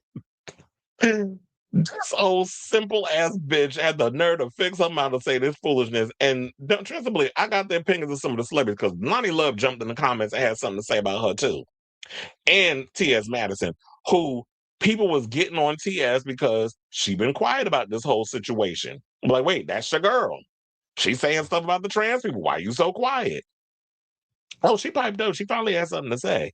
But it ain't about what you think. So we'll get to that. So now picking up the ball amid the confusion about the remark, Kirk said, trust me, there's nothing new under the sun. Oh, yeah, because she had the gaffe where she basically called J.D. Vance an assassin. Now, here's the thing. She had a gaffe with that, but I truly think what she meant was assassin as in like you out here killing it, knocking down your opponents, whatever. It's hip-hop slang. But the fact of the matter was, you're in a room with a bunch of palm people. You're in a room with them, so they're not going to get the terminologies. And they're so happy that they have any kind of celebrity that they can use in the situation, they're going to go along with it. And did y'all notice, besides the fact that Ben Shapiro's voice is like nails on a chalkboard, and like, I don't know how anybody, including his wife, can get wet listening to that voice. But then again, we've heard the stories that he admit that his wife be dry between me down there. So I could definitely understand why that nasally, whiny ass voice. Who can get hard at that? Let alone moist. But with that, she did you notice that she was taking her time with the way that she talks? It's like when you do that, that's because you're grifting. You're following a specific script, and you got to make sure you don't fuck up the lie. Because remember, there was a point where Mark Zuckerberg decided there was like some type of number situation they would come up with that he was saying he was going to invest in something that Trump was doing. I can't remember off the top of my head. And then he threw out a number, which wasn't the right number. And then I think it might have been the right number. But anyway, so once the thing was over, where they had the little meeting or whatever, people were around, the mic was still on. And on the mic, he was like, oh, did I do it right? Did I say the right thing? So this is all what this is. This is a grift. She's in on it. There's some type of ulterior motive that she's got going on. I don't know if she's trying to get a pardon for her husband and her fat ass brother. I don't know if She's trying to get U.S. citizenship because she did admit she is not that she is an immigrant, that she is not an American citizen living in this country, from Trinidad. So I don't know what the ulterior motive is here. What, in the words of Cardi B, what is the reason? So picking up the ball amid the confusion about the remarks, she was like, "Oh, there's nothing new under the sun that I've not heard. You're fine." Oh yeah, just like the gaffe you made earlier when you would have that man up there, or that kid or whatever. I don't remember they all look inbred to me. So the kid got up there or whatever, and she said something about passing on the torch of her husband's grift, or then she meant grit. I said, "Oh no, you was right the first time. It's definitely a grift, and it's all a grift. And the fact of the matter is that these people are not willing to see it. Either y'all choose to be obtuse in this situation, or y'all just don't care how you get the power as long as you get to keep it and maintain it, or you get it and you get to maintain the power." So, of course, she has received backlash, about her right-leaning views. Who has devoted? They said that Minaj, who has devoted her recent social media to being combative on these issues, drew cheers as she claimed, "I didn't notice. We don't even think about them. We're the cool kids. The other people, they're the ones who are disgruntled, but really they're just disgruntled with themselves." Oh, really? Because when people say something about you, particularly when it comes to your record sales, or you got Cardi B out here trying to bait you, and your ass took bait where you went on a whole week rant. Booger Sugar, maybe, I don't know. But you went on a whole rant talking about Cardi B and her children, calling them all kinds of gorillas and monkeys. You dissed Megan Thee Stallion. There was a recent thing that people think that Doja Cat in her recent performance, where she had booger sugar on her nose, they thought, and the pink wig, they thought that they was probably talking about Nicki. I think, my shady ass, I hope she was. But there were some people saying, "Oh, there was the 80s. Of course, it was prominent." I'm like, this is 2025. People are still shoving powder up their nose. Like, this is not something that was just only in the 80s. People still doing that shit today. Coke ain't go out of style. I mean, now they pumping it with Fenty, but and all kinds of other stuff. But overall, it's the booger sugar is still a popular drug. Ask Trump's son, allegedly. So, I'm not surprised by this grift. I'm surprised at how deep she's going with it. But it was only a matter of time before she was going to go this way. And a lot of times, a lot of these celebrities or whatever, they go full MAGA. I don't want to go into this whole thing because she said a whole bunch of dumb shit, especially talking about okay, let's get to the trans stuff. Minaj indicated that even beyond her beliefs about trans youth, she feels boys are discouraged from being masculine. Boys be boys. She said, well, she can't probably say that about Papa Bear, but let's get into it. So, boys be boys. It's okay, be boys. There's nothing wrong with being a boy. How powerful is that? How profound is that? Boys will be boys, and there's nothing wrong with that. Amen. Well, here's the thing. What does that even mean? Boys will be boys. I need you to elaborate. I need more descriptiveness of what is the definition of a boy? That boys are disrespectful, that boys go around assaulting women without their permission. Like, I need to know what the real definition of a boy is, or man, or whatever the case is, because it's like, y'all can't just go boys will be boys and leave it like that. It's like, I don't know. Call me crazy, but I like deep. If you're gonna try to be deep, let's get into the shits. You can't just be out here saying stuff and then just leave it at that and be like, okay, well, boys will be boys. Okay, what is that? A slogan you can put on a goddamn t-shirt? Like, we need a little more descriptiveness of that. So, not everybody, and just because you got a dingling between your legs and you have the exterior of a boy, that don't make you a boy. That don't make you a man. That comes with being honest, respectful, having integrity. Those are things that make you a boy and eventually a man. If you have values and morals and you have respect for those around you, that to me is like what makes a man. Someone who's comfortable with who they are and doesn't care about what other people think. Not, oh yeah, I gotta show you that. Like, I gotta act like who's the two that got their ass beat? Jake Paul, who just literally got his jaw rearranged, and then you got the other one. So y'all think that's what a man is? That's the definition of, because they got their necks rocked, or their jaws rocked, I should say, and their neck went that way too, along with the jaw. They got their face rocked over the weekend. Andrew Tate got a big old uppercut, probably seen more than stars. And Jake Paul got his ass beat. And now he's trying to rearrange the whole situation. Trying to switch it up and market the whole thing. Oh yeah, I'ma still fight. He got another fight coming up. I'm like, sir, you ain't gonna have a mouth. You keep that. Like you got to let that heal first. Let them steel plates they put in your jaw do what it need to do, and that's what it was. He was out here playing up this situation with these little rigged fights where yes, the undercards and them they was getting they big ones or whatever the case was. They was getting their money and that's cool or whatever. But you was getting these little easy fights where you wasn't getting your face right. But then I guess the ego got to you. Maybe you need to go join your brother Logan over there on the wrestling because all that is fake. All that is set up. You probably have a better chance of doing the wrestling because, yeah, y'all do crazy stunts or whatever, but you're not going to get as hurt as you did in that boxing ring and you met your match. So if you're thinking that's what the definition of a man is, then sis, you don't know a whole lot about men. But then again, when you got somebody who's come up in the trenches of like how she did, her brother, her husband, and all the other things that she's been surrounding herself working with Tekashi 6ix9ine and all these other problematic ass men, I wouldn't be surprised. I'm not surprised that she don't know what a real man is or what a real man entails or what a real man looked like if he took his dick out and slapped upside the face with it with all that fucking makeup she got on.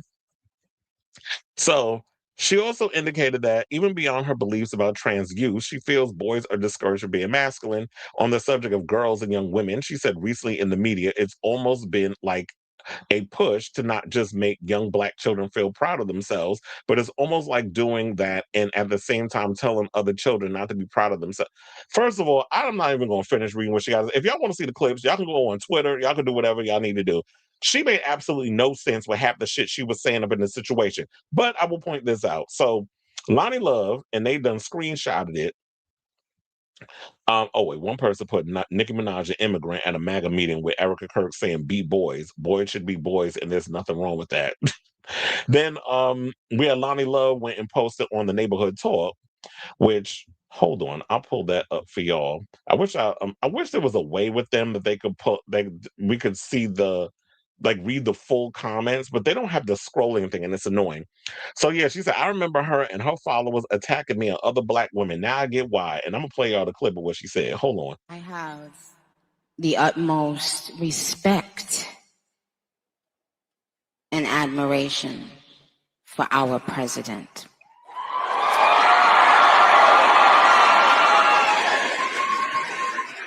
He has, I don't know if he even knows this, but he's given so many people hope that there's a chance to beat the bad guys. I have the utmost respect. Why is she talking like that? It reminds me of Billy Porter in the episode of Pose. Have some respect. Like enunciating every freaking syllable of the word. It's like, girl, really? You went to the High School of Performing Arts, LaGuardia. This is the best you can get with your acting performance? No wonder you didn't make it as an actress. You're not good at it. So yeah, there were some people in the comments. One person said, Lonnie, you spoke on Nicki first, though. So, okay, so now we got a dumb bitch in the comments who's moving the goalpost because it satisfied her, I guess, agenda because she a fan, right? The coonery is coonering. So then we got another person said, I've never been a Nicki fan. She been a clown. Another person said, Nicki must need something from Donald. Obviously, because, you know, the grift be grifting. Why else would she be out here pulling these little stunts? Obviously, she needs something. But that ain't the only thing. So yeah, Lonnie Love was like, oh, so her followers was attacking her and other Black women. But you sit up in here and talk about that. People need to be Wait, hold on. Let me see if there's the other clip. Okay, so I can't drag her by myself, that's for sure. And so I want somebody to drag Lonnie Love ass too, but hey, that's just me. So yeah, she's in the comments. So with regard to the current administration, what has been maybe the biggest surprise for you or something that you just really has been put on your heart that you've learned about our president and our vice president? Well, I have the utmost respect and admiration. Okay, that's pretty much repeating the same clip. It's just something else. Okay, we can move on from that.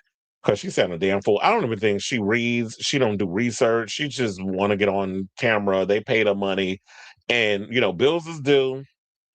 I don't even think she paid that guy who her husband broke his jaw, the security guard, still trying to get his money. So, but then T.S. Madison finally broke her silence on the situation. Shout out to the Neighborhood Talk for this. And they said that she spoke on Nicki's recent statements about Christians. So you can speak on Christians, but you can't speak on the trans, which normally she does. And I don't know. I know she did a fact talk the other day without Craig. So I don't know if she mentioned it in the episode, but all I know is from this. So she went and said, being a Christian and white Christian nationalists are two different things. To be Christian is to be Christ-like. White Christian nationalists have nothing to do with Christ and everything to do with control. I'm sorry, Nicki, but this cannot be what they got you believing. These people are not Christ. Even if you don't agree with trans kids, what about black people and immigrants? They would deport Jesus if he were here. Sister, this is not the way. Didn't we say that earlier during the show? Somebody literally in the comments, I can't remember who's. I apologize. There's a lot of people that jump in the comments, so I can't remember everything. But somebody literally said, if it was up to MAGA, they would deport Jesus. And trust and believe, if he came down with a whole new face and a new do, and y'all didn't recognize him from jump, from the way they decided to draw him in the Bible, trust and believe y'all would have that man deported. And I truly believe it, because these people are not really Christ-like. This is a cult. So yeah, let me put my favorite picture of her back up as I get into my overall thoughts on this situation. Oh yeah, there was another post I came across.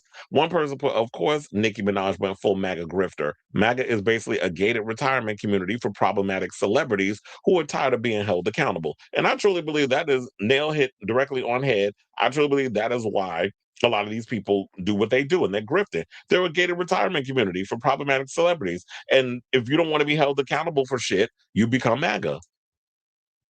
So, as I said before, to quote Nicki's bestie, Cardi B, I just want to know, what is the reason for all of this? Like, what kind of grift is Nicki trying to pull here?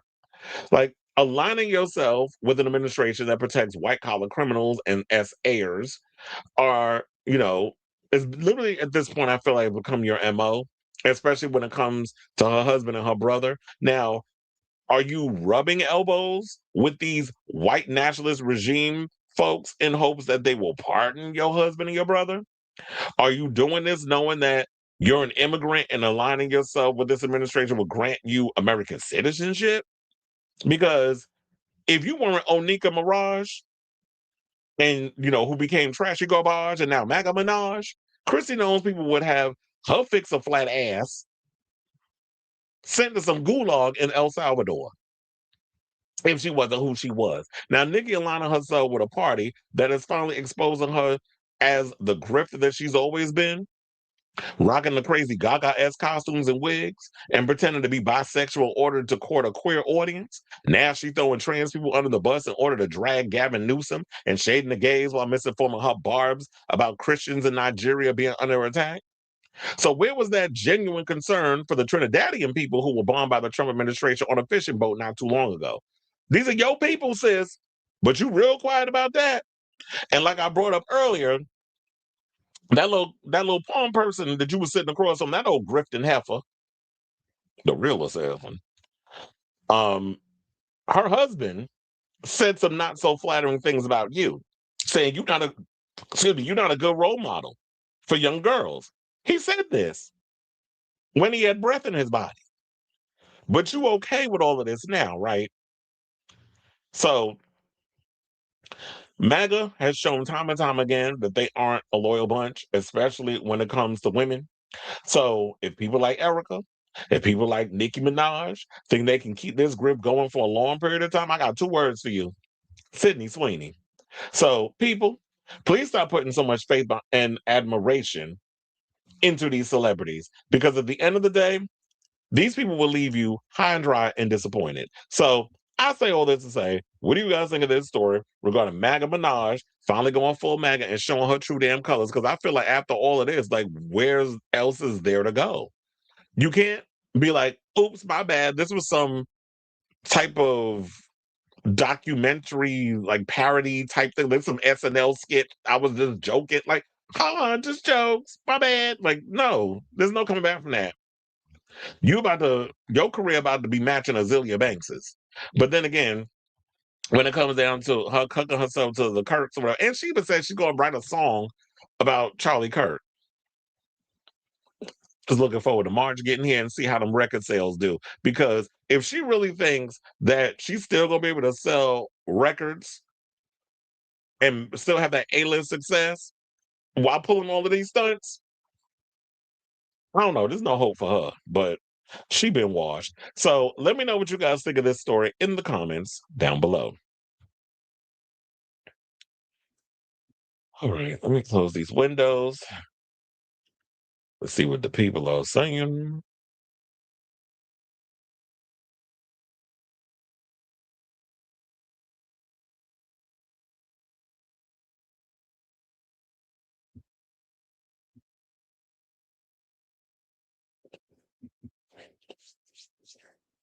Oh yeah, I think I read that one. You said, well, Bill Clinton said release the file. Okay, and they released it. And if, like I said, and I don't know why people think that, oh, if you mention Democrats or whatever, that we gonna feel away.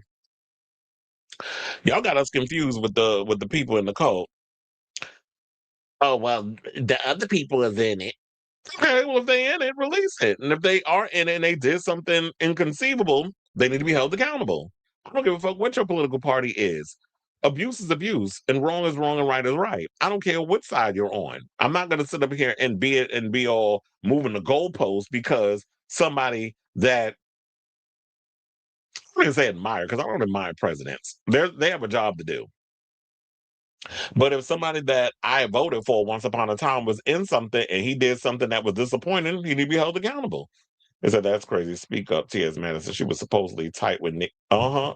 Yeah, because at one point when she was doing the Queen's Court, I don't know if it was the Queen's Court or the Queen's Supreme Court, and she was doing it with Kaya, Nicki Minaj was trying to sign them to a deal where they could bring that show from Facebook, because I think they were on a bunch of social media conglomerates at the time. I think they were also on YouTube, but they were also on Facebook.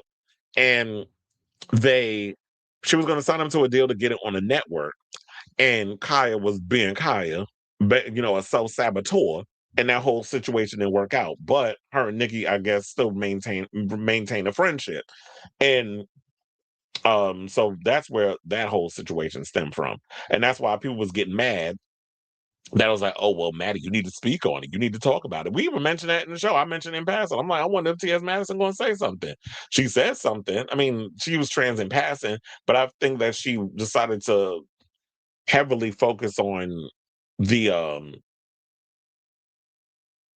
other stuff, the religious aspect, or being a Christian and all that other stuff.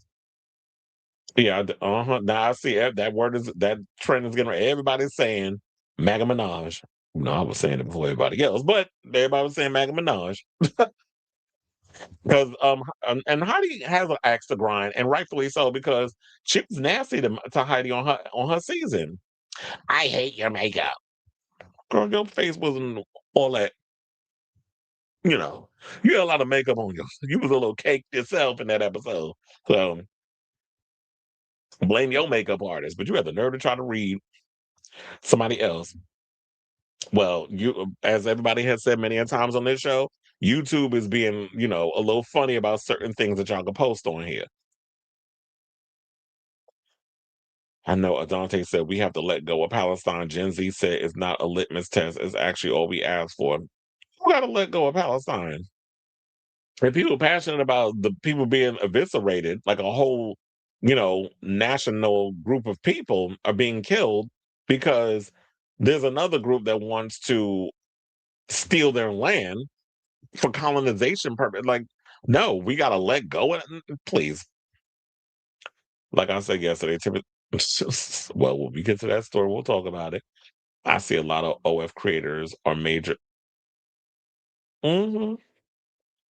And look, I already saw like a lot of the drag queens were jumping on social media, and a lot of people in nightlife talking y'all better start omitting that music from y'all playlist. And even Roxy Andrews came out and said, like, there's so many other artists y'all could be out here doing music too.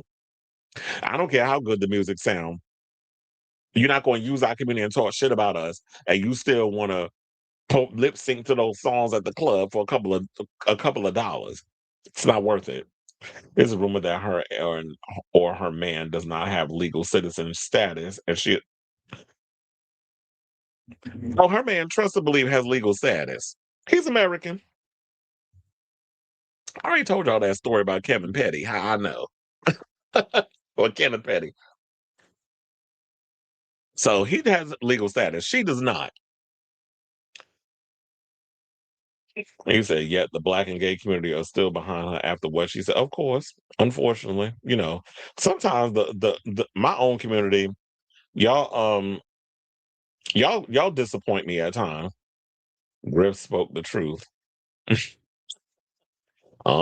said grift. Oh, I had to be. Look, her last name Petty. I could be petty too.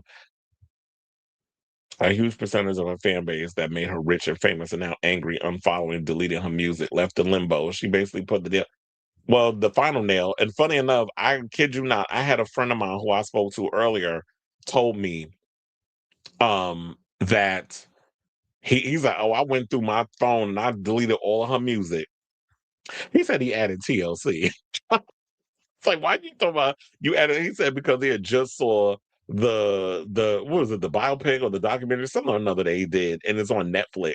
I guess they finally added it. It was like, oh, I just added TLC in they place. I'm like, you're a fool. But funny enough, I was like, I said, and funny enough, I did the same thing. Like I literally went to my phone. I was like, let me check for some reason, because when I was in the middle of doing the story, I was like, let me check and see if I actually have any Nicki Minaj music saved in my Apple Music. And luckily enough, I was like, oh, good. I didn't have it was all plus signs. All plus, what means you didn't add it to the thing yet. If you see the download thing, like it adds, you don't know the Apple Music thing. So I'm checking. And I'm like, oh yeah. So I didn't have any of her music added. Because I'm like, yeah, I've never really been like a Nicki fan. There's been songs of hers that I like. That, but I've never been like a fan where it's like, oh, I love all the antics, I love the costumes, I love I love the drama, I love the music. Like I've never been a fan like that. But she's had a couple of bops that I thought was cute. After seeing the video of Charlie Kirk slamming Nicki Minaj, it wouldn't shock me if they made a deal with her to not deport her. For they need a token face of please. And it's like, not only her, but whatever happened to Amber Rose? She's been awfully quiet. Hmm. My theory is that she's trying to get a pardon. That's why I said a lot of people either think she's trying to get a pardon from her brother. It's my shut up fool. No, you can suck my dick from the back, and your mother should have swallowed. And I'm saying that before I block your ass, so that when you hear what the fuck I'm saying, trash box. Now you're blocked. It's my go MAGA without even having a face. Like, let me know what you look like so I could have read your appearance. I love to read. Okay, Black Stepford Wives, they got her. I'm so used to the trolls coming up in here. I just said, girl, shut up. He is. Look, y'all can get up in the comments. I need y'all to be acting like these barbs. When they come up in here with the shade, read their ass in the comments so that way then I can block their ass. Because by the time I get to their thing, they probably just wrote what they wrote and left. Even if Jesus came down as a white dude this time, according to them, they think he's white. They run around here with this narrative that Jesus was a white man. Mind you, he's not. Like, dark skin, hair made of wool. I don't know any white people that look like that, but okay. Y'all want to move the goalposts and change the narrative of what Jesus really looked like? Be my guest. If her fans still, whatever helps y'all sleep at night. There are people still out here defending her. Because like I said, when I posted that thing about Lonnie Love, somebody in the comment, well, you made a comment about her fat. Really? This is what we doing? Like, what are we, 5? You said something about her first. What are you talking about, dummy? Like, I can't stand stupid people. She definitely giving me not the Us movie. She talking like Lupita Nyong'o? Nicki Minaj has been pushing fascist Trump. Please impeach the nightmare that is Donald Trump and his corrupt regime. He is tearing down the White House. Ablaze. And I truly believe like what that theory was, where they said that he's money laundering through the White House particularly the East Wing, which he destroyed. He said it was going to be 100 million. It ballooned to 400. So what are you doing? How did go from 100 million to now 400 million dollars? And you ain't even paying the people for the construction. PED Friday. That's what's going to be the name of the album, because you know she can't come up with nothing else outside of calling some shit Pink Friday. MAGA's thinking people will come to Bill Clinton's defense. Like, yeah, absolutely. It's like, we are not you. We're not like y'all. Y'all are not like us. You know, those of us with sense, common sense, and actual morals and decency. Y'all think, oh, if you mention Bill Clinton was in the Epstein files, it's going to be an uproar from the Democrats. Who fucking told y'all that? Y'all need to stop watching Fox News. Seriously, because no, we don't think that way. We actually are all for people holding people accountable for their shit, regardless of the party. So you got us confused with how y'all minds work. You said you finally joined Apple Music last week, but you can't block an entire. Yeah, you can. Oh, I didn't know you could block an entire artist discography on Spotify. I didn't know y'all could do that. Well, I didn't even read that second comment, but once I block them the first time, all the stuff that they say disappears. He said, "We are not like y'all. You're not like us." Okay. He said, "This is coming from someone who used to run a Stan account for her." I remember you telling me that the moment she takes a picture with Trump is over. Her music has been ruined for me since losing her. And I don't understand, what is the point of all of this, and is it worth it? Is it worth it? Let me work it. It's like, what is it? I'm like, what's the end game of all this? There's got to be an end game. There's always got to be uh what do you call it? Like, what's the end goal? How, like, what's the point of all of this? I just need to know. Like, you can't just be on the fly. Oh, I'm just gonna do this out of impulse. Or maybe that is what she's doing. Because some people are like that. Some people who lack impulse control, that's what they do. They'll jump on something because it's the endorphins or whatever the case is, and I'm thinking about the long-term consequences of their actions. And maybe that she didn't think all of that through. But if that's not what you're willing to do, then okay, well, sis, I hope you know that this grift, this decision that you're making, if it affects you in the long run, that's on you. But anyway, let's move on from this trash box. And let's talk about Dave Chappelle. So apparently Dave Chappelle released another Netflix special and decided to drag one of the most smuggest ass wipes in all of comedy, Bill Maher, who I will admit, once upon a time, I actually did like Bill Maher back when he did Politically Incorrect. I used to watch that show, and then he wound up getting fired because I forgot what he had said or whatever. But yeah, he always seemed very progressive in a lot of his political views and stuff. So what happened? Maybe they paying good money over there at, HBO.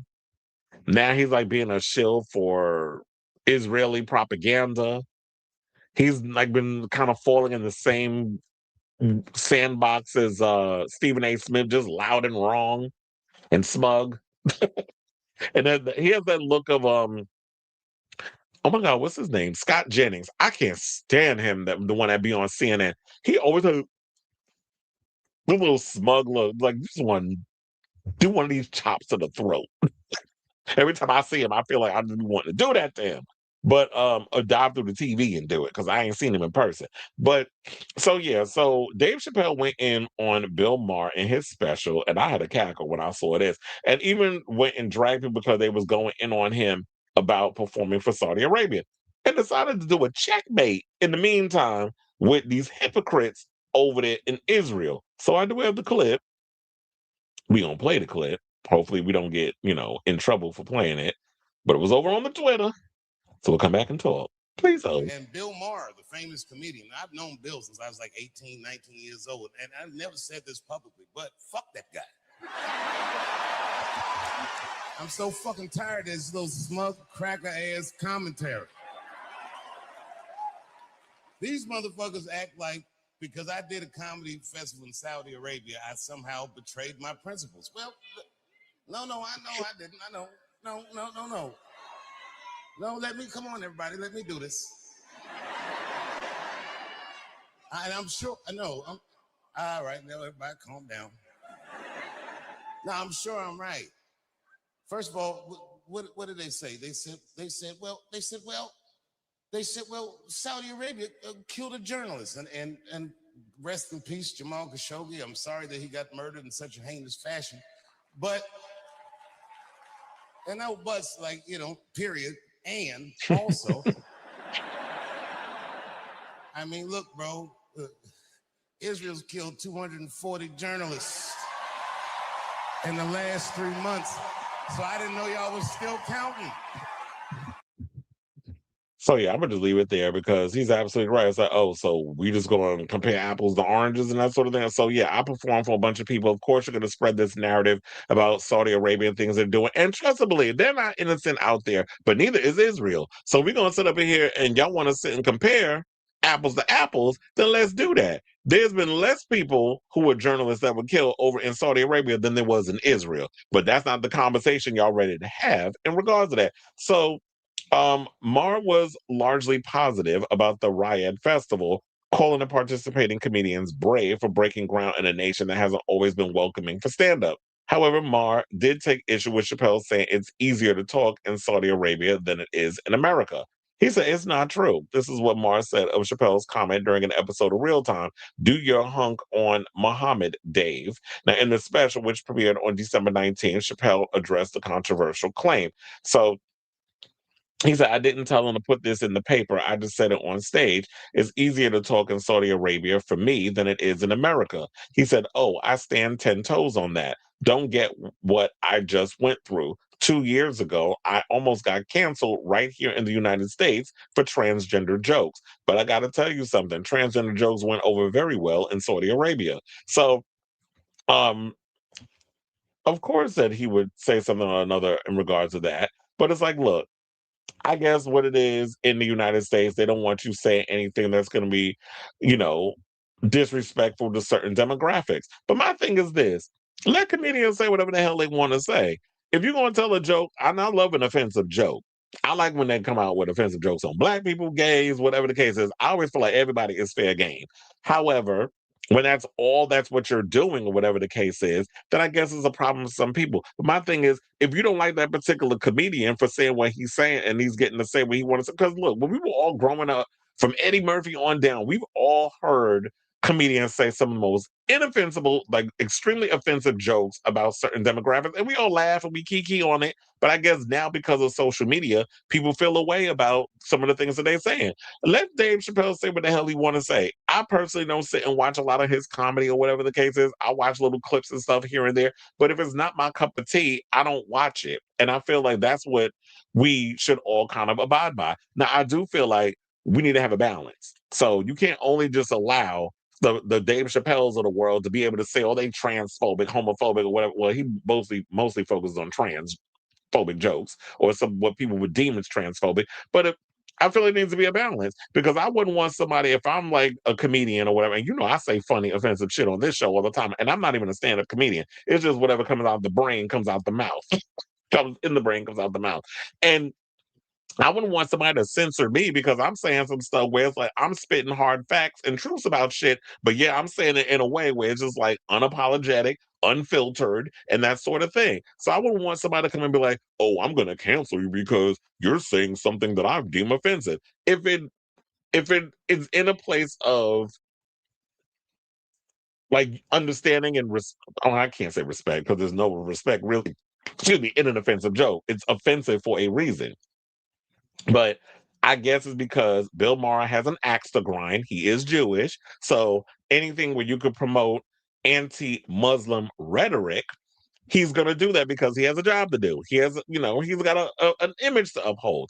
And so, like I said, once upon a time, I used to love Bill Maher and a lot of his other stuff. Then I started seeing like the grift and everything he's been doing, the flip-flopping back and forth where he's so happy because, oh, I got to go hang out with Trump at the White House. And I think that's probably why people like Trump, because even though he's not accessible to the public, he's in a way made himself accessible to the public. Whereas previous presidents, it was sort of like a high regard that we had for the presidency, where you looked at them a certain way and you can't even get a hold or control or have a piece of that. It's like we can, because remember, like back when Bill Clinton became the big thing, it was like, oh, we want a president, or even George W. Bush.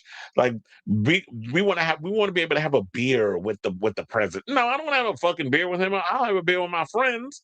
I just need my politicians to pass policies that align with, the things that I want. Good health care, you know, healthcare for all, meaning that it's not going to break the bank of me going to go to the doctor and I don't have to die and forego stuff because my premiums have skyrocketed, and affordable housing and all that other stuff. Like if you can't, and a better living wage where people's wages should go up instead of the bills and stuff that they're paying, but the wages remains the same.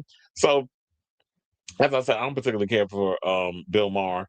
Dave Chappelle should, if you like him, you like him. You don't, you don't. But look, he wasn't the only one that went there. Kevin Hart performed there, Pete Davidson, Bill Burr, Louis C.K., Whitney Cummings. Well, here's the thing. A couple of these people on here are problematic.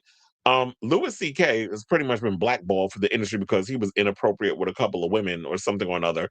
And so he needed to go to Riot to get that coin. Kevin Hart, I mean, I don't know anybody that find him funny. Pete Davidson does what he does. Bill Burr, I remember he got dragged and he was trying to wiggle his way out of that. And he was still getting dragged over it. Whitney Cummings ain't told a funny joke in decades. And Aziz Ansari, I remember he got caught up in some stuff too. And he recently did that movie, the Angel movie with Keanu Reeves and Keke Palmer that I want to see. Good Fortune. That looked pretty funny. I definitely want to check that out. Even though Aziz did go through a little situation at one point. Now, Maher was not the only comedian to come after Riot. Jimmy Kimmel, David Cross, Mark Maron, and Shane Gillis. Oh, yeah, I remember because Mark Maron did a whole thing on his podcast, and I think that's when Bill Burr got tight and was trying to finagle his way out of the situation where, yeah, people was dragging him still, but like, oh, no, you just digging the hole deeper. So yeah, they spoke very favorably about Riot in the wake of the backlash. Burr called the event one of the top 3 experiences I've had. So look, unless we've been able to travel our butts over to Saudi Arabia, who know what it's like? I know some people say all money ain't good money. Y'all were just mad at Cardi B for performing in Saudi Arabia. Jennifer Lopez don't never turn down a check performing at Saudi Arabia, and so did Beyonce. And it don't seem like y'all mad at them. Y'all ain't mad at Beyonce performing in Saudi Arabia.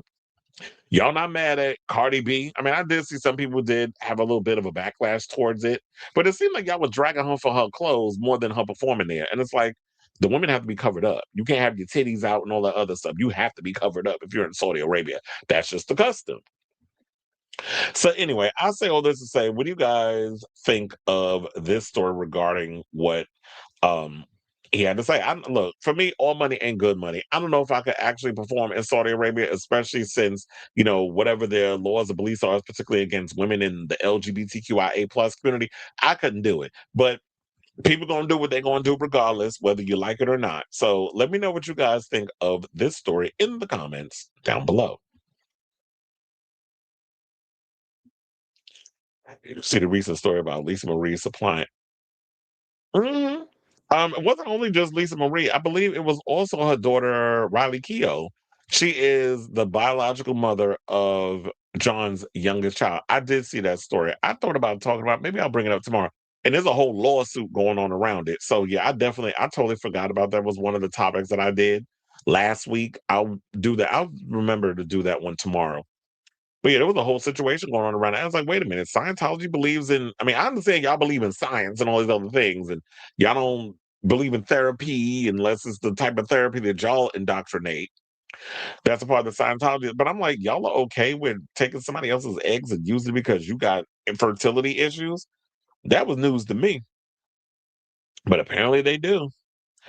American dollars help destroy. Okay, exactly. And that's why I said that when it comes down to it, we're not complicit in this. We've always kind of been, the more that you peel the onion, you start to realize that we have been at the forefront of asserting ourselves, our nose in everybody's business. Why don't we always focus on what's going on on our domestic shores instead of asserting ourselves into other things, starting wars with Venezuela and starting all these, and then trying to map the whole Christian thing in Nigeria when it's all about their minerals and all that other. It's all rooted in colonization disguised as something else. But you start mentioning certain things like Sky Daddy's a God and Jesus, then everybody all of a sudden mind turns to mashed potatoes, and the actual act of critical thinking goes down the toilet. But anyway, let's move on. And speaking of Beyonce, let's talk about Queen Bey. So, she's a little late with this tea, but apparently she decided to speak out and do like, I guess she did one interview or something or another. And she's actually speaking out on everything that was surrounding the whole Cowboy Carter tour.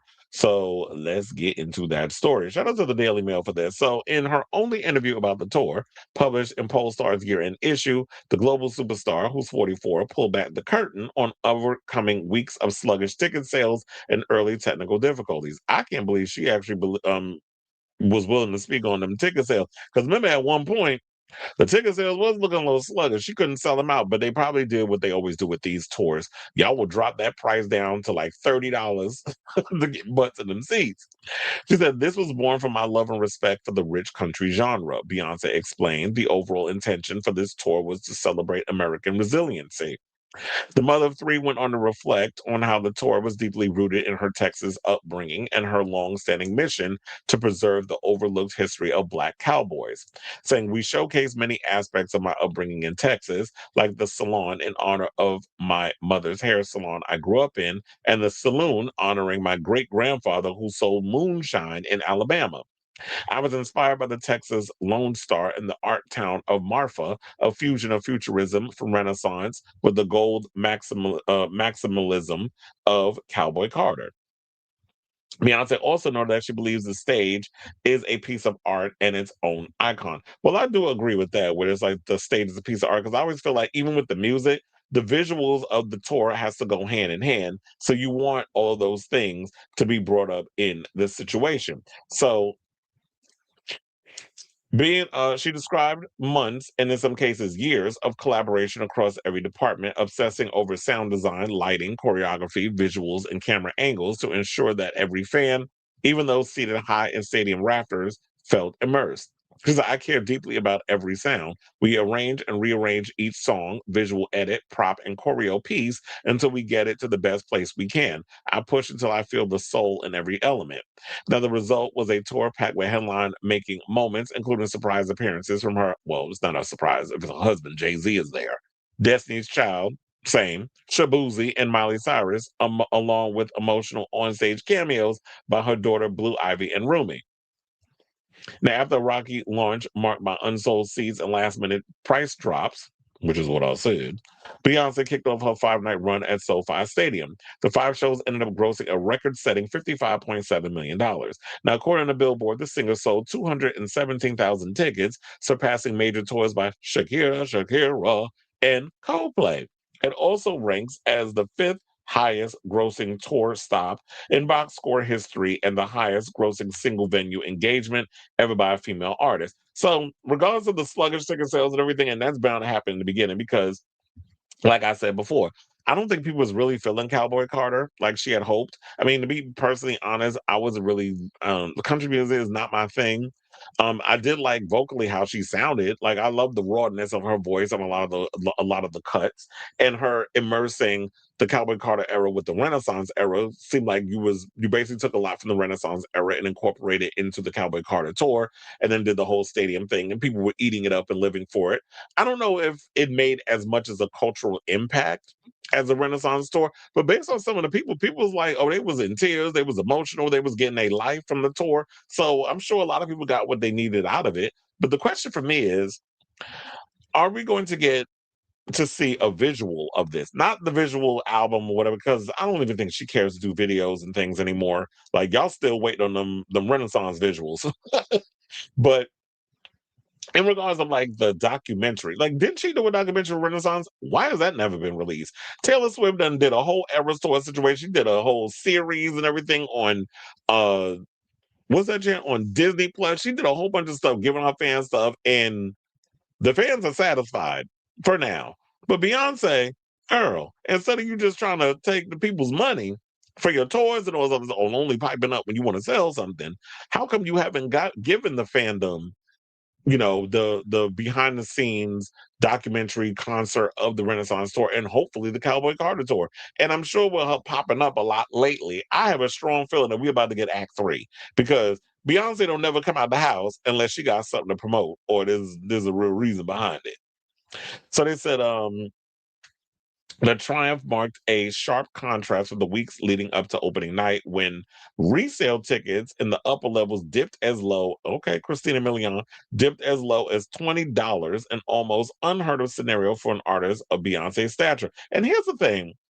If y'all gonna be so desperate to sell tickets, and I'm just saying, not just for Beyonce, for anybody, if it's to the point where we need to fill up season, and I'll be telling y'all because I work in live entertainment, a lot of times if them seats ain't being sold, they be out there trying to bring them tickets down, and they give like that. Sometimes we get the physical ones. Sometimes, of course, if people bought their tickets in advance, you get the Ticketmaster stuff. But then you also get those physical tickets. Like, okay, we just last minute, whatever.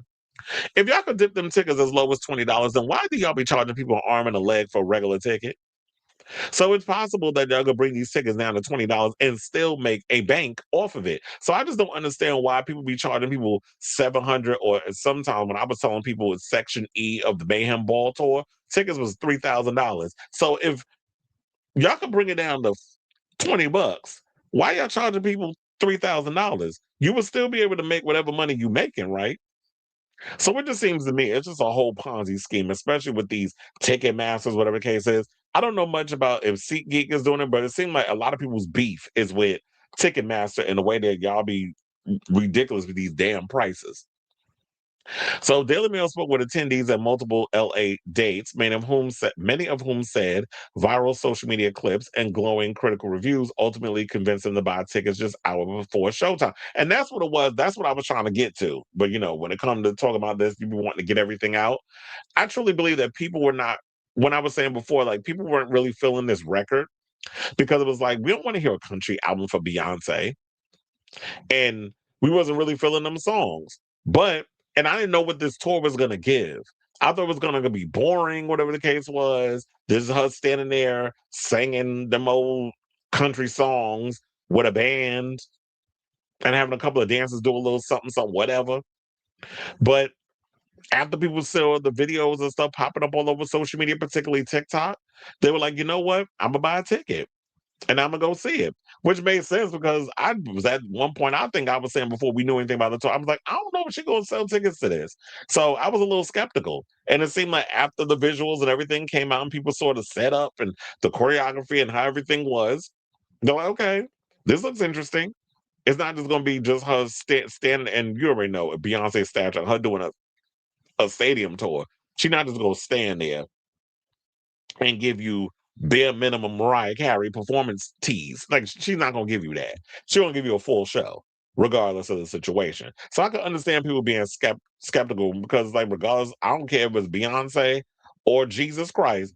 If you're going to be boring, I'm not giving up all my money for a boring show. So they said the audience shift coincided with an influx of celebrity attendees, including Brie Larson, Renee Rapp, Gayle King, which I will say this. She like Renee Rapp. I saw her perform at Jingle Ball when I worked at.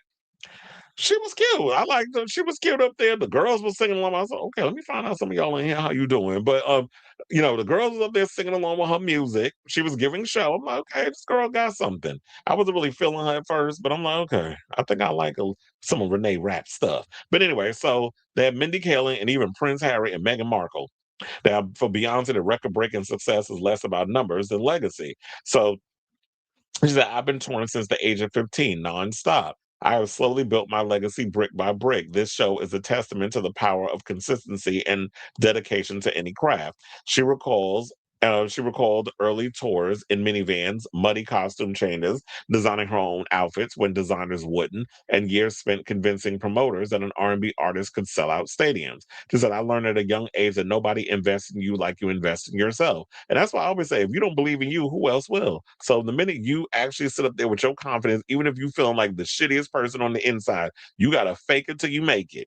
And if you could show like, yeah, if I invest in me, if I'm banking on me, then people will see that and eventually they'll come and invest in you. Now, looking ahead, she believes Cowboy Carter's impact on country music is only beginning.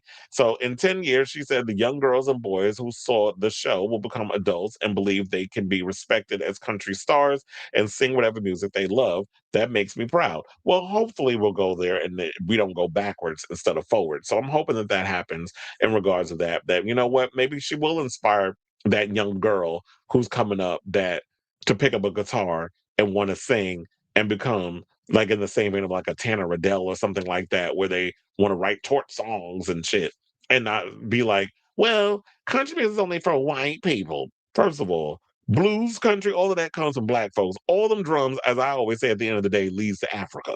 If you really do your history on the music scene.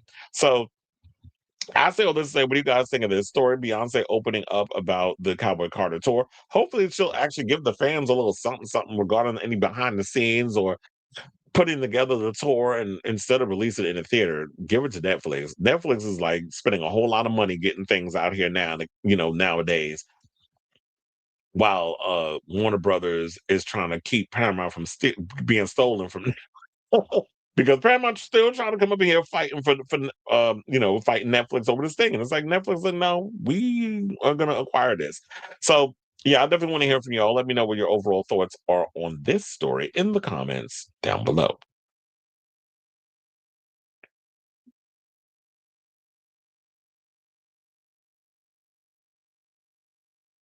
There is some deli. I don't know what that means.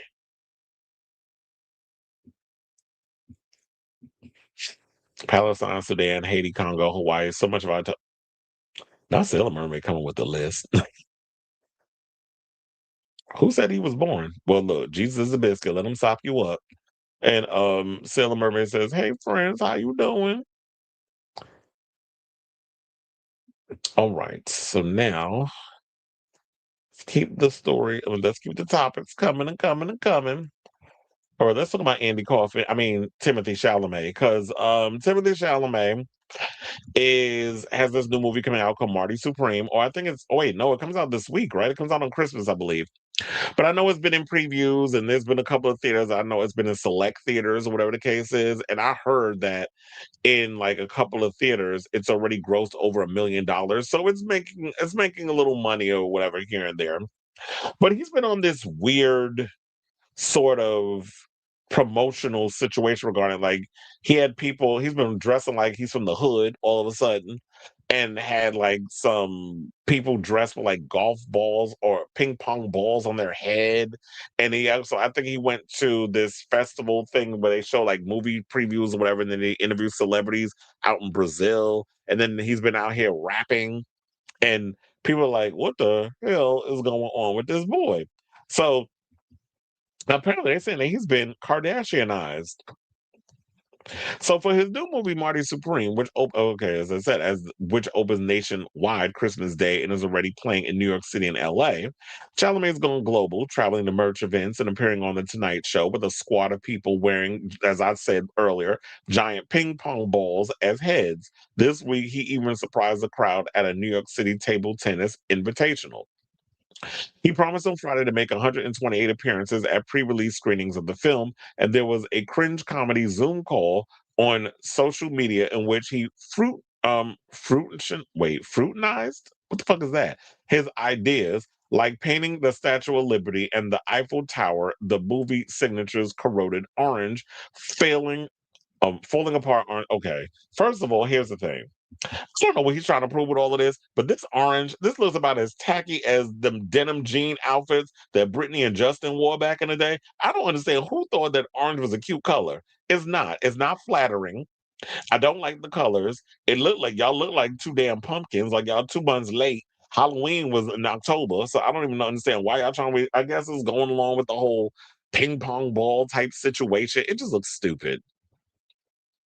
So they also went on to say he's been wearing that eye-popping hue to film premieres, coordinating outfits with his mom, Nicole Flender, in New York City and girlfriend Kylie Jenner in Los Angeles. Now, amid rumors that he's been living out an Andy Kaufman-style stunt as a masked Liverpool rapper named SD Kid, on Friday, Chalamet released a music video with the musician rapping about Marty Supreme and Jenner, saying, "Is Timothee Chalamet chilling, trying to stack 100 million? Girl got a billion." I could not with these lyrics. Who wrote that? Although Variety is pointing out, who knows if this SD kid is real or a stand-in. Now, sources told Page Six that the actor has been influenced by an example of Jenner's family, who are all about building their personal brands, saying Timothy's been Kardashian-ized, said one industry source who has worked with him. Now, it's apparently working for him with Marty Supreme, in which he gives a critically lauded turn as frantic table tennis player Marty Mouser has racked up the fastest pre-sales in Studio A24's history, according to Deadline. He's already nominated for a Golden Globe. And I know some people saying that he might ruin his chance of winning an Oscar. I feel like he's just the new generation Gen Z um, person, which is like, this is the new way to market yourselves, whether you like it or not. It's the fact that, look, A24 hasn't had the biggest of hits when it comes down to some of the stuff they did. Didn't they do, well, I don't know if they did the Sydney Sweeney movie, but the movie they did with Dwayne Johnson flopped at the box office, where he played the the UFC fighter. The movie didn't do well. And I feel like maybe because he had a lot of the marketing strategies of the Kardashians has rubbed off on him, something is working. I remember I was at work and I was in the restroom and I'm overhearing these these young guys sitting there talking about Marty Supreme and all this other stuff. I'm like, why are y'all talking about a ping pong movie? Like, I didn't think it was such a big deal or whatever, but I guess because they've been engulfed by the marketing of this film, they're noticing these things and it's indoctrinating it in it. So clearly it's working. So Chalamet makes no bones about his ambition. He was nominated for an Academy Award for Call Me By Your Name in 2018 and again this year for A Complete Unknown, making him the youngest two-time Best Actor nominee since James Dean. Well, don't go out like James Dean. That is said, both Timmy and Kylie are just into a different genre, the way they think about life and how they want to live, noting he has pretty lofty goals. Now, in accepting a SAG award for the Best Actor for the Dylan biopic earlier this year, Chalamet said that he is really in pursuit of greatness, a seemingly sincere comment that was met with online snark and has name-checked Michael Jordan alongside Daniel Day-Lewis and Viola Davis. Saying all big actors get to be full of themselves is par for the course, said another Hollywood source who knows him. He really cares about the craft for sure. He's an actor with a capital A. So that could be it. It's like, 24/7. He's acting. It's all a performance. Like they said, Andy Kaufman, that's what it's giving. And I know a lot of people have been accusing him of cultural appropriation, especially with the rap song that he did and the new look he's been donning. I know it's like, oh, you got a fade or whatever. First of all, he shaved his head because he had to shave his head playing the for the next Dune movie because he's in that, of course, as the Muad'Dib. So he had to shave his head for that role. So his hair is pretty much growing back. That's why you sitting here on the look on the right is like how he's looking and stuff. So he shaved his head, the hair is growing back, it looks a little like a fade, and they talk about like all of a sudden this hood look. Me, I didn't really pay too much attention to it because I was like, Timothée Chalamet grew up in New York City. So I always assume that when you see some of these white boys running around with these big oversized jeans on and the baggy jackets and all that other stuff, that's how the kids dress. Like, I knew plenty of white kids that dress like that, but I didn't know like his background. I was like, oh, he grew up privileged. He had money. He comes from a rich family, whatever the case was. I mean, then again, he did go to the high school of performing arts with Madonna's daughter, Lourdes, where they dated at one point. That was when I first became aware of him. And then he was on the show Homeland with Claire Danes. That's where I pretty much knew Timothée Chalamet from, because I think he was on season 2. I think he played the president's son, if I'm not mistaken. I could be wrong on that, but I do remember that he was on that show. So Timothée has come a long way. I don't know if I don't know. I'm just like, what is it cultural appropriation though? Like, I wasn't getting that vibe. I mean, maybe I got a blind spot and I ain't noticed. I haven't been really paying close attention, but I just feel like, look, if you love hip hop culture, and I've seen Timothy a couple of times, me working at the Garden last season when the Knicks was in the playoffs or whatever, he was there alongside Spike Lee and going nuts or whatever at the Knicks games. So I always thought like Timothee Chalamet was of the people. Or maybe that was an act, because around that time when I think the playoffs was happening, um, he was, I think he was filming Marty Supreme. Because I'm not mistaken, I think they was filming Marty Supreme in Jersey. So that would be easy for him to like come out to New York if he had a day off or whatever to come to some of the games. Now they said that despite recent rumblings that Jenner and Chalamet have broken up, they were glued together at the LA premiere of Marty Supreme earlier this month. And Page Six is told that he'll join the Kardashians at Kris Jenner's legendary Christmas Eve bash at her home in Calabasas, California, the day before his film opens nationwide, saying they're definitely still together, but it's not like she needs to be at every promotional event to prove it. Well, that's true, because there's been a lot of events that they've been kind of like not attached at the hip. And I actually kind of like that. I don't have to constantly prove that I'm in a relationship with you. That means we have to show up everywhere all the time. I'm like, I don't like clingy people like that. So if it comes to a situation where we got to understand and I could just come over there and visit whenever I need to, or we need to meet up or whatever, then that's great. But I do like this idea that they've been able to make a black, from what we see on paper, that he's been able to make this relationship work, because even though he's in a relationship with a high profile girl like Kylie Jenner, we don't never hear nothing about their relationship. This is all speculation that be coming from the tabloids. So he's pretty private and we haven't heard anything that's coming out. But we'll see if she does pop up at the Golden Globes on January 11th, which I'm sure, well, I don't even remember. I'm assuming he was nominated for Marty Supreme. So we'll see how it all goes. And so far I like the idea that Kylie has been playing it smart, where she's been kind of very protective of her relationship with um Timothy, rather than exploiting it the way them other sisters do. Oh, they were talking about that they were not publicly seen together after that until July, when they were spotted holding hands during a weekend in Saint Tropez. They said Chalamet, whose father is French, speaks the language fluent. Well, we don't know that. That's probably what he and Lourdes had in common, because they both speak French. Um, and with a name like Chalamet is French, so I'm like, duh. I just love how Page Six actually, like, they're so smarter than they think they are. Like, oh, Chalamet's father speaks French. I'm like, Chalamet is a French name. I would think he wouldn't speak Spanish. I mean, speak French. Isn't there a song about girls aloud where they talk about they don't speak French, but they let the song do the talking? I can't speak French, but anyway. So I say all this to say, what do you guys think of this story regarding Timothy Chalamet? Do you think it's all a ruse? Do you think it's all a bunch of BS, or this is just some clever new way of marketing to get butts and seats? Well, it seems like it's working, because a lot of people got their pre-sale tickets, and we'll see how well this does. But if it does show that this whole marketing strategy works, because like, what the hell is going on? What the heck is Timothy doing? And why do I feel the need to watch this movie? Because he's doing all this weird method performance, Andy Kaufman type thing. So, and if it works, A24 is, oh, we got a big one. Now we got to try to find ways to keep this momentum going with future movies and actors who I guess are going to be willing to play that game that Timothy played. But Timothy's on a whole nother plane. When you got a girlfriend that's the master at marketing, not everybody has that. So if Sydney Sweeney plans on doing an A24 movie, or Pedro Pascal, or Glenn Powell, whoever, or Kristen Stewart, I don't know if they'd be on the same level or game enough to play the same type of marketing strategy that he did, because of who he's in a relationship with. So let me know what you guys think of this story in the comments down below.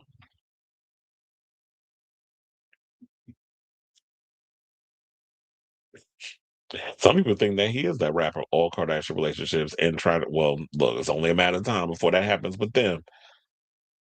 I don't want to wish no ill will in their relationship, but if it turns out to be that way, then it is what it is. All right, so let's get into this tragic relationship. Let's talk about the Corey. So the other day we talked about Corey Feldman apparently has a documentary, which I didn't know which channel it was playing on. But thank you, Daily Mail, for revealing which channel it's on, because apparently it's on Apple TV Plus. Because the other day I'm like, okay, so where's the documentary at? Because I kind of want to see it. So apparently the other day, Corey Feldman said that Corey Haim M-worded him while they worked on The Lost Boys, which y'all already know is one of my all-time favorite vampire films. Now that Corey Haim's mother has come out and went scorched earth on Corey Feldman has walked back his claims on saying that Corey Haim touched him inappropriately on the set of The Lost Boys. So in a new Apple TV documentary about his life, Feldman claimed that he was M-worded by his former confidant, Haim, who died in 2010 at 38 while they filmed the 1987 vampire flick, The Lost Boys. They were both 16 at the time. Well, it's funny how somebody said one was 14 and one was 16, but they clearly are the same age. So that was a gaffe on the previous article's part. So I remember I did kind of say earlier that I was like, wait, somebody was like, no, the article says this. So I apologize because apparently now they're saying that they were the same age. But after Haim's mother Judy blasted Feldman over the comments and claimed that he was just trying to keep himself relevant, the 54-year-old former child star has seemingly changed his tune. On Friday, Feldman's legal team told Daily Mail that Feldman's M-word station comments in the documentary were a mischaracterization of his relationship with Haim, and they denied that Haim had SA'd Feldman. Feldman's reps had also said that his statements featured in the documentary only showed him alleging that Haim had made a move on him, and they claimed that Feldman declined Haim's advances. Because y'all went and said in the comments, he was like, let's go fool around. Like, oh, people do this all the time where they SMD each other's peen between me down there. I'm trying to find ways to clean stuff for YouTube purposes. So I'm trying not to get this graphic, but y'all get it. It was like, oh, that this is what they do, or whatever the case was. Because I truly believe, like, yeah, Corey Haim was, and Corey Feldman admitted that he was abused by people in the industry. And Corey Haim was passed around a bit. And I believe that's where his bout with drugs came about, because he was willing to deal with a lot of maybe some internalized stuff that was going on, as well as a lot of the abuse that he endured at the hands of people in the industry. A lot of people aren't strong enough to handle that. Like, I just saw a story today, if I'm not mistaken, there was a kid who survived the Parkland pow-powing, unalived themselves. And it's probably because they couldn't handle a lot of the trauma that comes with that. Like, people don't realize the PTSD that comes with a lot of these traumatic situations. Oh yeah, you survived a pow-powing, but you don't realize, like, okay, you may have survived, but there's that survivor's guilt. There's also that waking up in cold sweats. You're not dealing with your situations. Yeah, you can go and seek therapy, but then there's some people, like, the quick thing that a lot of these people want to do is they want to drug you up. They want to put you on these prescription medications. And to me, that's only putting a Band-Aid on the situation. But eventually you got to take the Band-Aid off and let the wound heal. And you can't do that if you keep popping pills prescribed by your doctor, of course, which I call some of these people modern day pusher men. I mean, you see what happened with people that were subscribing Matthew Perry and a bunch of others prescribed drugs, right? So, they said any article regarding the purported comment that Mr. Feldman claims Corey Haim M-worded him is a sensationalized mischaracterization of the statements made in the film. The statement read in part. Mr. Feldman's statement was that during the filming of The Lost Boys, Mr. Haim sought to mess around with Mr. Feldman. However, Mr. Feldman did not reciprocate his advances and contacted another party on behalf of Mr. Haim. Mr. Feldman's statements that Mr. Haim M-worded him was in reference to Mr. Haim's advances and not physical M-word station, Feldman's legal team claimed. It sounds like a whole bunch of word salad, in my opinion. I mean, even though I'm understanding what y'all saying, but it's like, where did that come from, though? That it was in the article that it said that he did something to him. The part of he declined the advances wasn't mentioned in the previous stories. Unless you're trying to say all the other articles are lying, because they were looking to create sensationalism for clicks and likes. So they also said his clarification comes after Haim's mother, who's 54. Haim's mother's 54. She can't be the same age as Corey Feldman. That doesn't make sense. But it says his clarification came as claims Haim's mother lashed out at Feldman on Thursday, alleging that he is trying to keep himself relevant and that her son was not into men while speaking to TMZ. Judy noted that her late son is no longer able to refute the claims and alleged that Feldman is creating another lie to poison people's heads and keep himself relevant. She insisted that there is no way in hell that Corey M-worded Feldman and questioned why would they be friends for so long if this happened? It doesn't add up. Absolutely. And this is what was brought up in the last story that we did. So I was like, but wait a minute. Y'all did a whole documentary. Y'all did a whole, not even documentary, a reality show together. Y'all did a whole reality series together. Y'all were always hanging out with each other. Y'all did a ton of, straight to DVD movies together. So if Corey Haim did all these things to you, why would you still maintain a friendship with him?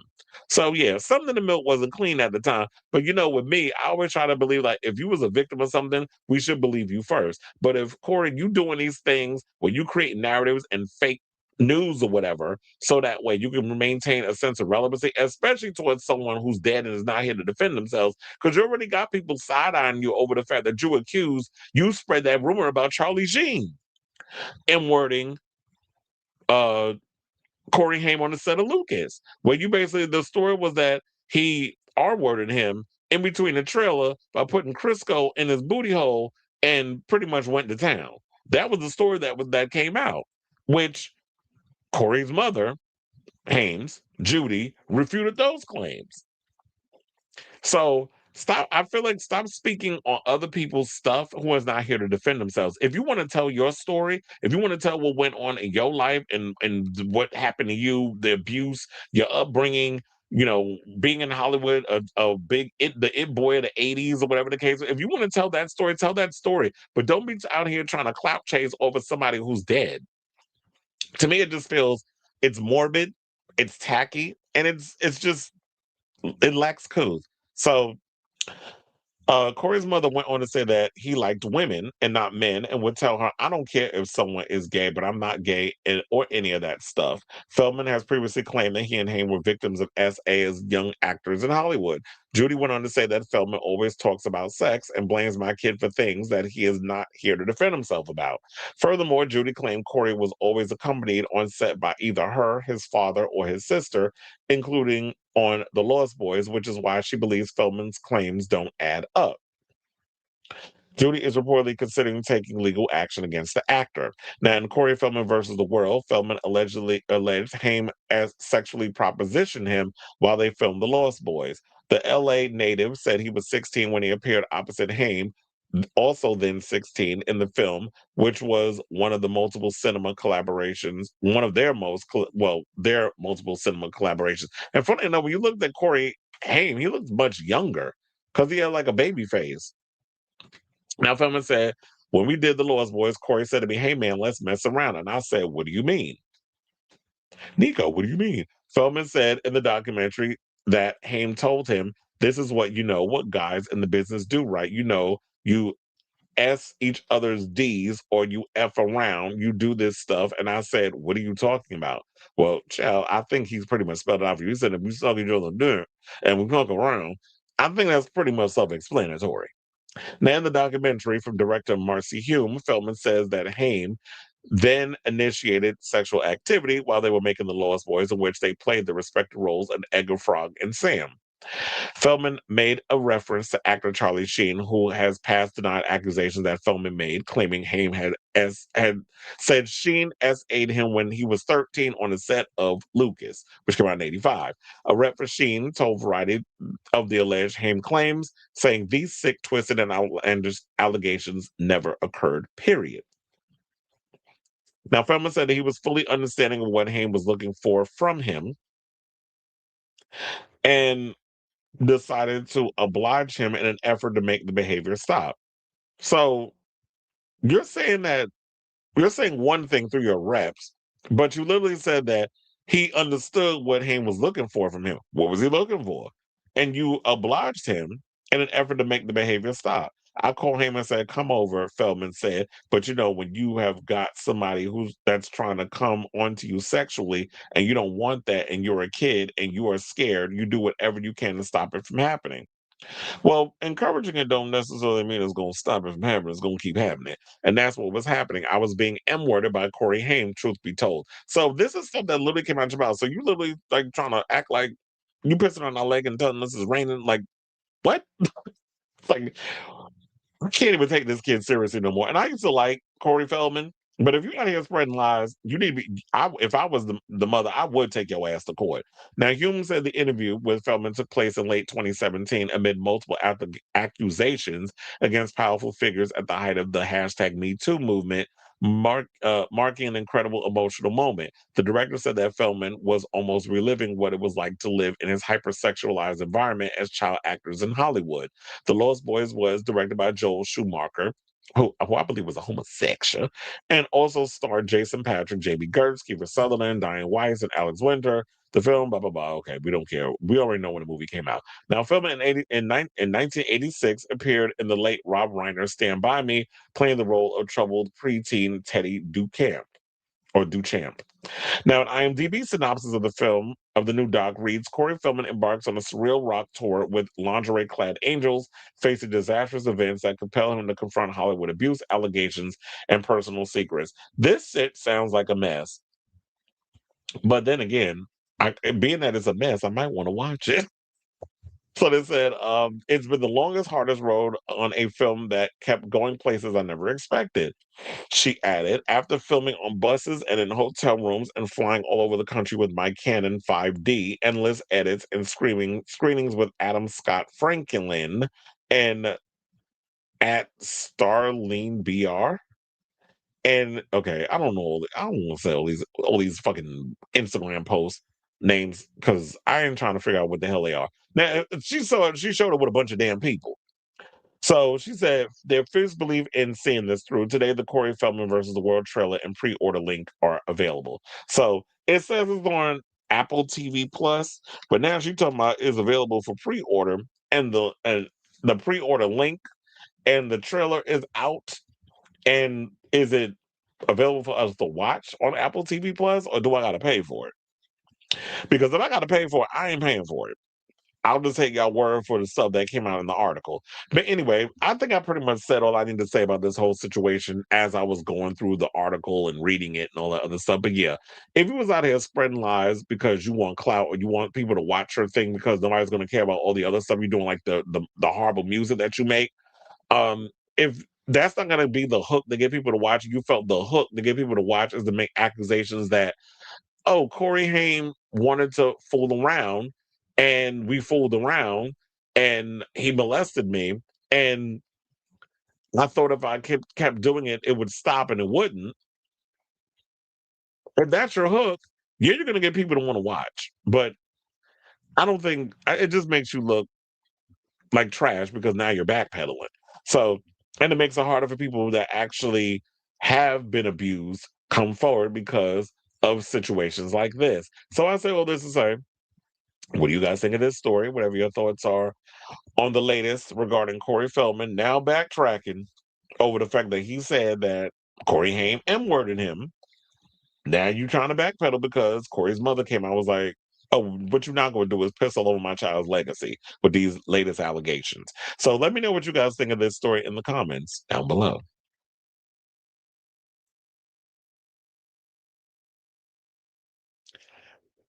Oh, okay.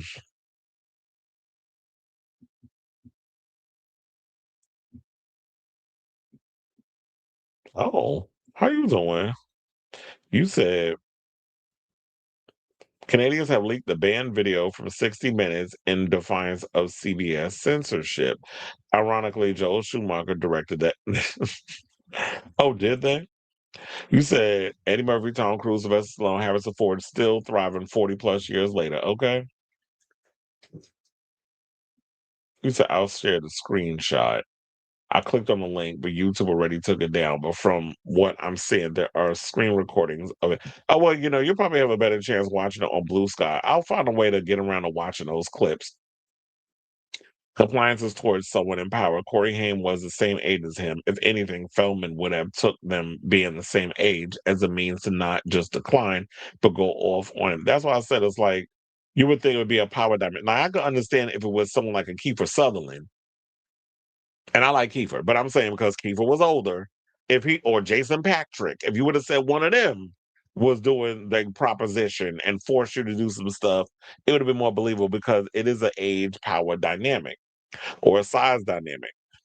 Corey Haim looked way younger than him, and they were the same age. So yeah, it doesn't make sense. It's sad that this has to become his career, talking about all the sleazy escapades. I mean, I love the escapades for the grist for the mill, but not if you're going to sit up out here and creating sensationalism and lies because you want attention. Unfortunately. All right, y'all. So I forgot to do my other thing because I did one of the 4 topics. So we down to our final 3 topics of the night. So if you can, please do me a solid, hit that like button. If you are new to the channel, hit that subscribe button. And also be sure to smash that notification bell so that way you know when we go live with a brand new episode of Chris Avalon Unfiltered. Please and thank you. Now, without further ado, let's talk about the Beckham. So it looked like ended like Beckham, pretty much, because now it seems like we may know why Brooklyn Beckham has pretty much turned his back on the Beckham family. So apparently I think he's trying to become a chef. Maybe he's trying to go for a job over there on the Food Network or Project Runway. Maybe he could do Worst Cooks in America. You got you got a little celebrity edition. So Brooklyn Beckham apparently blocked his family on social media because his mother, Victoria, liked one of his posts. So the former Spice Girls singer reportedly double tapped the photographer turned chef's post about him roasting a chicken, according to the U.S. Sun. Now, in the post, Brooklyn, who's 26, discovered how to give the chicken extra flavor through beer brining. I don't know. I've never done that before. The like from Victoria, 51, caused an influx of fans to fill Brooklyn's comment section, begging for him to make amends with his family. The annoyed not cooking with Brooklyn, child. The annoyed cooking with Brooklyn star then blocked his mom as well as his dad, David Beckham, and brother Cruz within hours. The outlet also reported that Brooklyn had blocked his other siblings, Romeo and Harper Beckham. Well, goddamn, what the hell did they do that you went and turned your back on the family? Like they said on RuPaul, what did the family do? Well, they said, what did Willem do? But what did the Beckhams do? What did the Beckhams do? The outlet also reported that Brooklyn had blocked. Oh, I read that part. Now, the source told the U.S. Sun that David 50 and Victoria are understandably heartbroken by what's gone on here. He said this came out of the blue for them, and in the lead up to Christmas, when families are supposed to come together, it's devastating, according to an insider.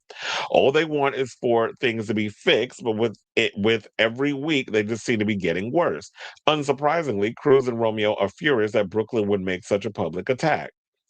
Well, Romeo, you're no innocent in this whole situation because or is it Cruz? It's one. I think for like the both. There have been times where Cruz and Romeo have gone on social media and been very much outspoken in things going against their brother, and have posted things on social media. So I don't know if necessarily we can make this a one-sided situation.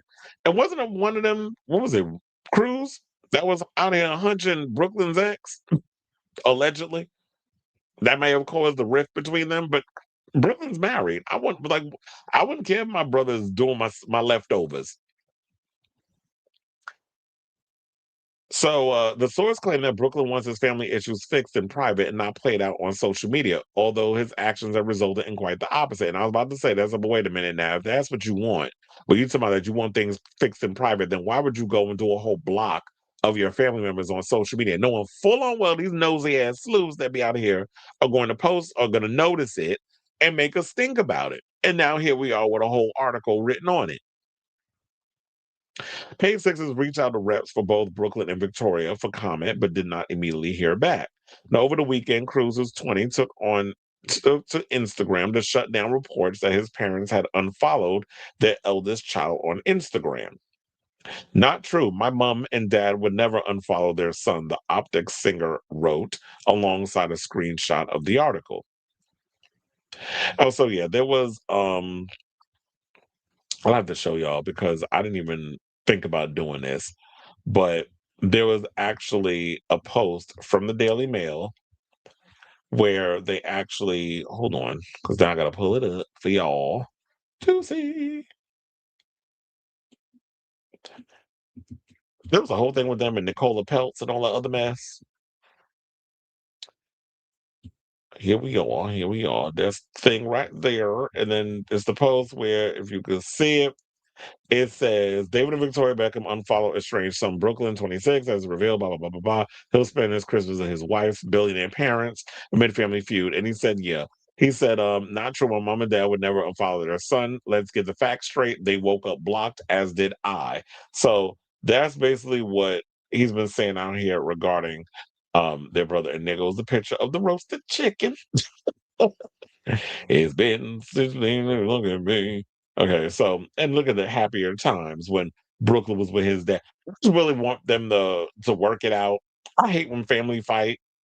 I mean, I'm the last to talk because I have my own family dynamics. You know, you do what you can to make things work in relation, whenever you have like family dynamics or crazy relationships or way that turns out to be. But sometimes you can only do but so much. You can only lead the horse to water, but you can't make them drink. You try to do what you can with these people, but they do what they do and it is what it is. And that's all we can do. It's like, okay, well, when you're ready, I don't know if I'll be ready to rekindle because I put out that olive branch, but whatever. So in October, a source told Us Weekly that Brooklyn had no interest in making amends with the Beckham family right now. He's really focused on living a peaceful, drama-free life with his wife, Nicola Peltz, who's 30. And that's crazy that she's older than him. I was like, wait a minute. Now I got to scroll back. I was like, how old is Brooklyn again? Because I know y'all had that age. Oh, he's 26. So that's not bad. She's only 4 years older. But look, this is the life he wants to live in. He's trying to figure out his own stuff without his family or whatever, then let him do what he's doing. But I really want to understand, like, what is the root of you pretty much just turning your back and cutting out your whole family and wanting nothing to do with them? That's got to be a sad thing because, God forbid, if anything happens and your family's not here anymore, and, if something happens to your parents, you don't want to live that life in regret of what it could have, should have. But if the family is toxic, then for your own safety and mental well-being, you do what you got to do to protect your peace of mind.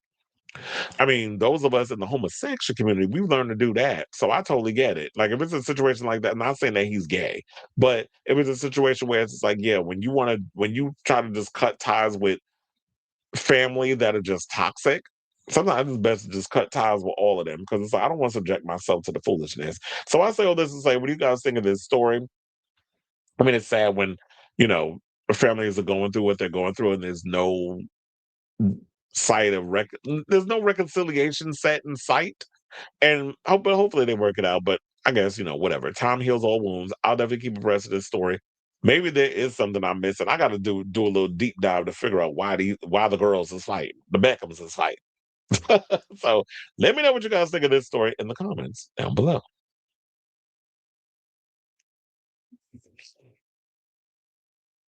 Being judged by wanting to be a socialite and marrying into American family. But like people said, he lived in the States for most of his life, where Rocco remembers London more than New York. Yeah, and at one point, because his father, was playing soccer and football and all other stuff, it's like, yeah, they moved to the United States.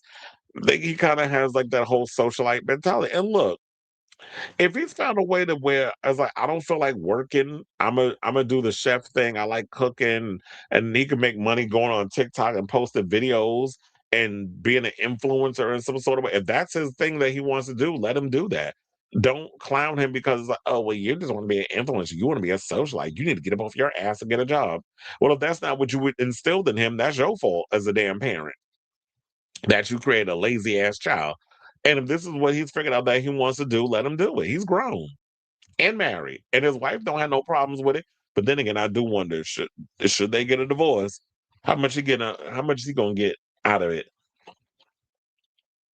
But also, if you do end up getting a divorce, hopefully that's not gonna be the only thing where it's like, oh damn, I screwed up. I cut off all ties with my family. Now I want to rekindle a situation because my meal ticket is no longer my meal ticket. Because I'm sure some people thinking that Nicola is putting him up to the disowning of the family. All right, y'all. So now let's move on into the rest of the show. And let's get into some homosexual news. Let's talk about Pedro Pascal. Apparently, according to the Instagram situation, they said that he's a wait, hold on, because now I totally forgot to do this. They say he's a heated rivalry fan. Now, I will say this, even though I already know some of the stuff that went down, I have not seen the last 2 episodes of Heated Rivalry. But then I was like, when I saw that sequence where with the whole gay situation, I was like, when he pulled the boyfriend out with the guy that he was secretly sleeping with on the ice, I was like, and what planet is this a reality? But I guess, um,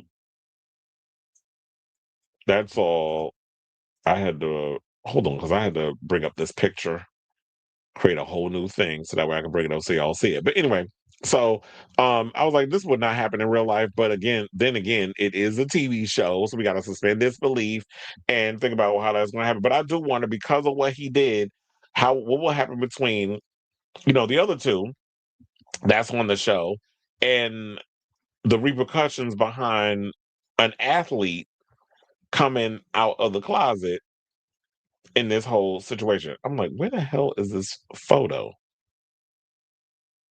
Oh, I got it. I was like, where is Pedro and the gays? So anyway, I got it.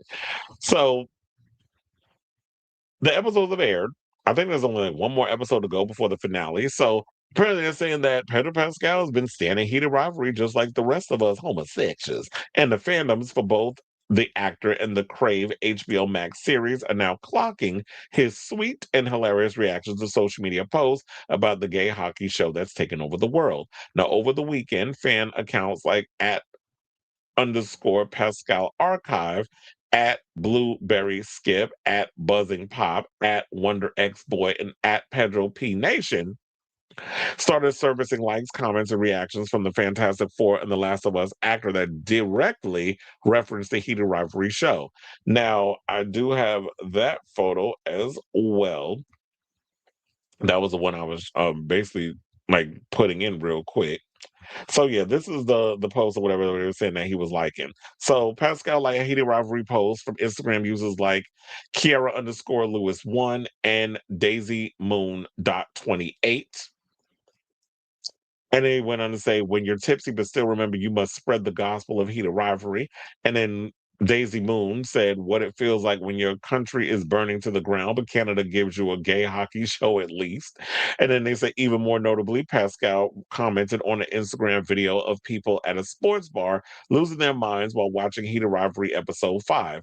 I'll believe in anything, which led to a hilarious back and forth between the actor and Instagram user Francis Dominic. Well, I find that funny that one of the things I didn't even realize is that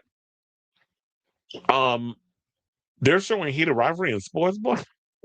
I mean, so I'm wondering, like, if I went to Boxers or if I went to Gym Bar in the city, I went to a homosexual bar because those are gay bars, sports bars. Would I go in there and be able to see heated rivalry airing? But I'm like, I can watch it at home. So, but yeah. So let me take this out so that way I don't know if y'all can read it. But yeah, if you really look down at the bottom, whatever, I guess if you're on your TV screen. If you watch it on TV on the phone, it might not be possible to see it, but you do see Pascal's punk. It says liked up in there. So yeah, you can definitely see that he liked a couple of the comments. So I'm like, look, he's always been an ally. Nobody knows if Pedro is one of us. I got my theories on that. But look, he lives for the LGBTQIA plus community. I mean, his sister's trans. She's gonna be on that new show from Ryan Murphy that's coming out, I think, next month with the models or whatever. So another person said, my local sports bar, reacting to the end of Heated Rivalry episode 5. This is insane. The original poster wrote on the IG video. Dominic wrote in the caption, the way the crowd reacts to Heated Rivalry episode 5, is insane. This is how this show should have been viewed. What a special experience. Just want to show y'all's impact because of the show and Rachel Reed and showrunner Jacob Tierney. Watching Heated Rivalry in a packed sports bar is truly the experience of a lifetime, he concluded. So many of us who like men, who love men on screen, I will never get this. He also thanked, as I said, funny, I said it was going to be shown at Gym Bar WeHo, which I've been to that one when I was out in LA. Jimbo Wheel for hosting a viewing party. So Pascal commented under the post with 3 heart emojis. And it said Dominic reacted to Pascal's comment with a hilarious video in which he's seen trying to hide a Pedro Pascal merch t-shirt and acknowledging the actor's comment as casually as possible, saying, Pedro Pascal, what are we doing here? If you need someone to just watch Heated Rivalry with you or any movies or television, I'm available. I live in LA, also New York. Oh, you bi-coastal? Or wherever you want me to fly to. And he also said, this friendship is available. Okay, love you. Thanks for being here. So Pedro was out here, living for the children, walking children in nature, and liking comments. And I like when the actors be personal and don't give a damn what other people think. But you know what? I like Heated Rivalry. It's a great show. It's a great soap. People are living for it. But I just hope that this show brings more representation to the community besides just this show. Because it goes to show, like, look, with all the stuff that we've been hearing about, Boots getting canceled, so many other gay shows that have been canceled, I like the fact that we at least have one show that people are living for, and HBO is standing behind it and already has been given us season 2. I just hope that with this thing that there'll be more shows to come. They don't necessarily have to be in the sports world, but we need all queer representations represented or queer identities or whatever represented in this whole situation. So I say all this to say, what do you guys think of this story regarding the tea that Pedro Pascal out here liking these Heated Rivalry comments? That he might be a fan of the show. I'm wondering if, when he comes out and starts promoting whatever next project he's got coming out, because y'all be talking about he overexposed, but we ain't seen Pedro out here in a couple of months. So I don't know what overexposure y'all talking about. But when he comes out and people ask him about Heated Rivalry, we'll see if he brings that up. But yeah, so I definitely want to hear from y'all. Let me know what your overall thoughts are on this story in the comments down below. Okay, so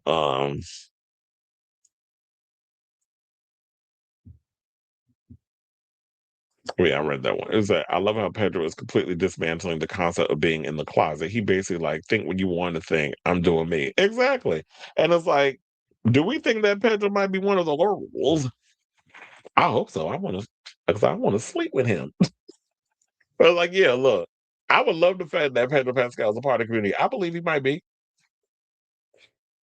We've heard stories about people with all the siblings was a part of the LGBTQ plus community. There was one celebrity, I can't remember who it was, that said that, yeah, all her kids is gay. I'm like, girl, what was going on with your eggs?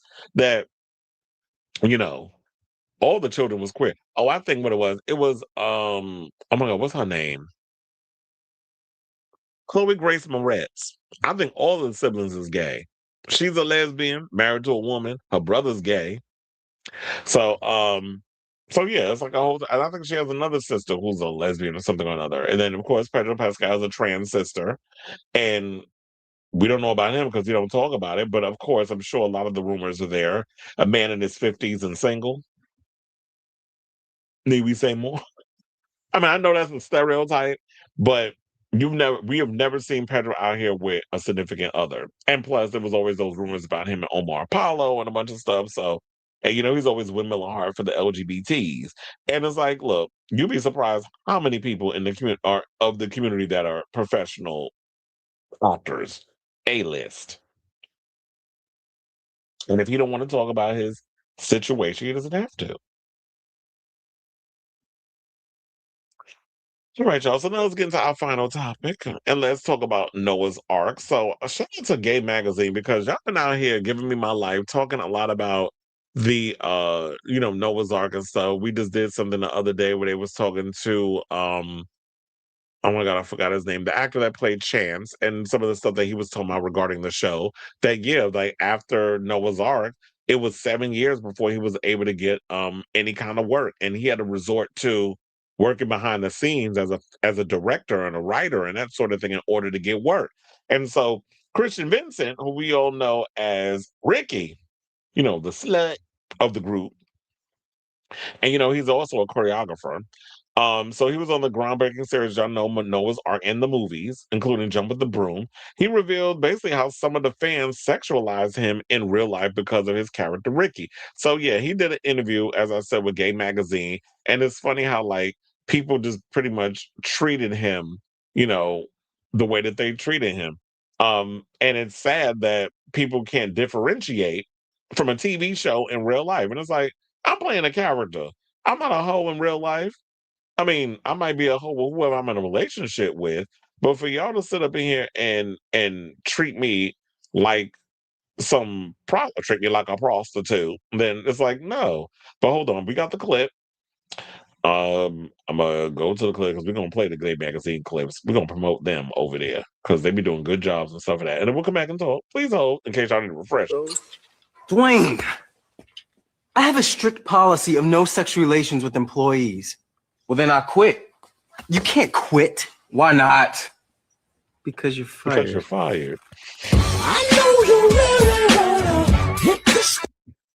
So let me move the music. Hold on, because I was like, child, first of all, when he was making out with her, I was like, who is that sexy chocolate? I remember I fell out on the floor when I saw that. But anyway, let's play the clip. Let's go. Always been this sort of like hot boy on the show. Everyone knows he's like the free spirit, flirty.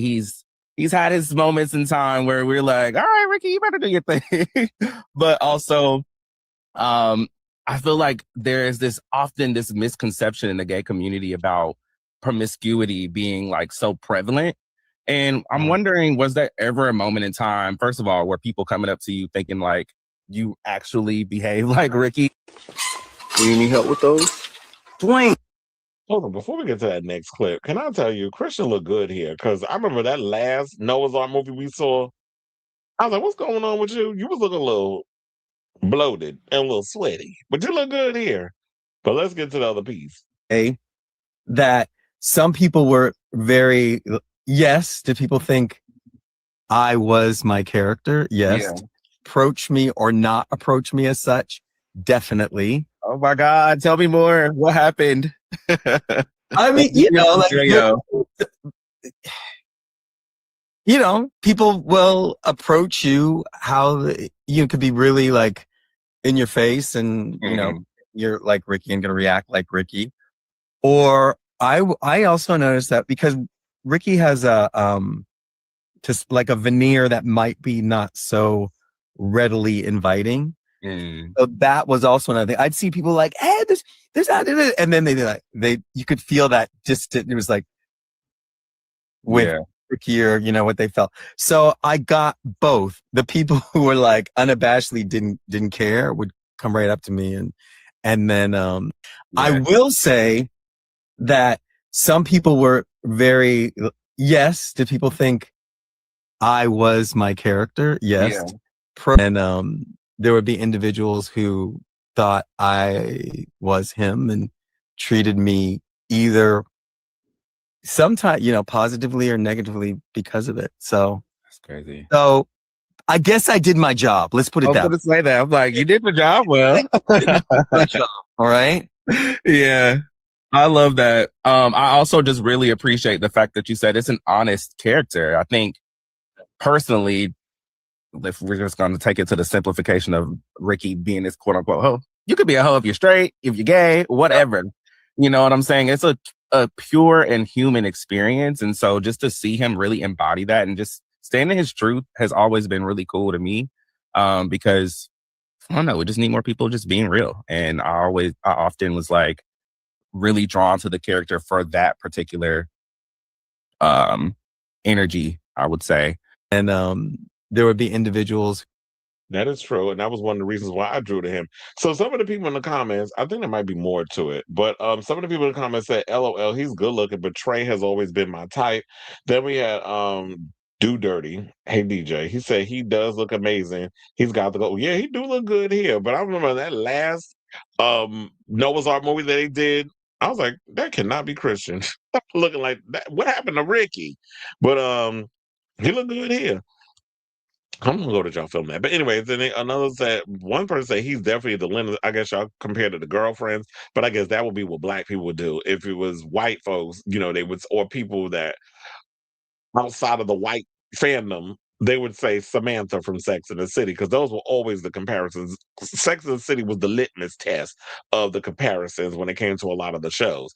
But somebody said he was definitely the Lynn of the show, but the fact people would really go up to him expecting him to be like Ricky is, it's like the over, how slow can y'all be that y'all literally go up to people and think that you could just treat them any old way, and thinking, like, oh yeah, because I seen him and I think you are this character on a TV show.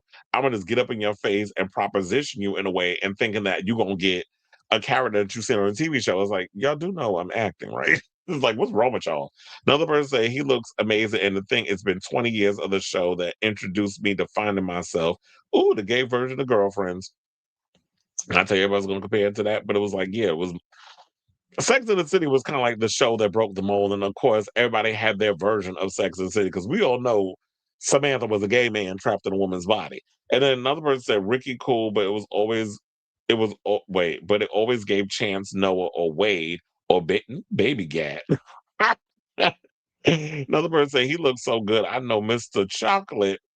He did that scene where it had me lusting bad. Oh, child, you and me both. Because I was like, who is this boy up in here? The way he was sucking on that bottom lip, I'm like, yeah, if that's some old nasty kissing, if I ain't never seen it, and that's when is good, when you get that old nasty kissing. But anyway, so to conclude with all of that, then they decided to get into some other stuff, which was talking about when Christian Vincent talked about the thoughts about that infamous scene of Ricky kissing Wade in the Noah's Ark movie before they went down and walked down the aisle and got married. And some people was asking, like, yeah, should Noah and Ricky, because remember, similar to Ricky and Noah was a similar situation between Brian and Michael, which was y'all had a little situation, but you never fully had y'all little sexual thing. Y'all never, like how Justin said, oh, you never got off. When it came with Michael, like he edged you a little bit and y'all had a little situation, but it never was like a completely satisfying sexual thing. And that's kind of like what happened with Ricky and Noah. It was like a quick skeet situation. Like he had a quickie. Y'all remember the episode? And and then it's like, okay, now we all know Ricky was a slut, but if you're trying to push up on Noah's man, to me that's the ultimate disrespect. And this is saying, like, yeah, now if a situation like that occurred where you was in a serious relationship with someone and your friend pushed up on your man before y'all was about to walk down the aisle, would they still be friends? So we have that clip also, and then we'll come back and talk. Please hold. Ricky was a little loose. We saw him and Noah, they had a little thing. Yeah. I believe it was in Jumping the Broom. We saw Wade and Ricky kiss as well. And Corey and I were talking about this over the phone. Yeah. We're like, I would not be his friend in the show. Between me and you, I always wondered what the fuss was about you. How come nobody ever turned you down? Not even Arturo. Yeah?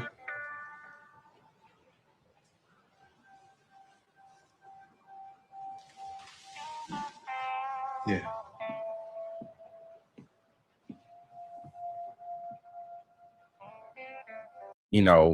Given Ricky was a little loose, we saw him and Noah, they had a little thing. Yeah.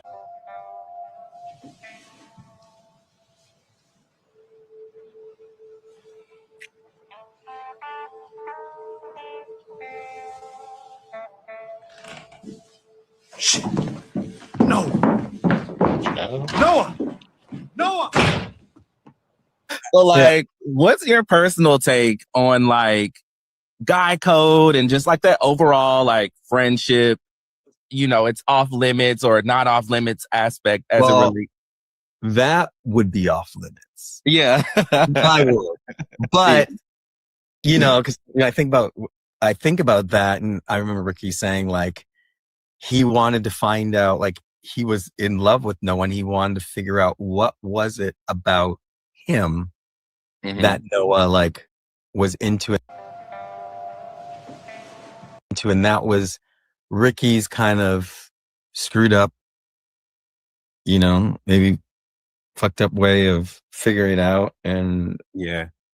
So, I mean, people will do some stupid things in the name of love.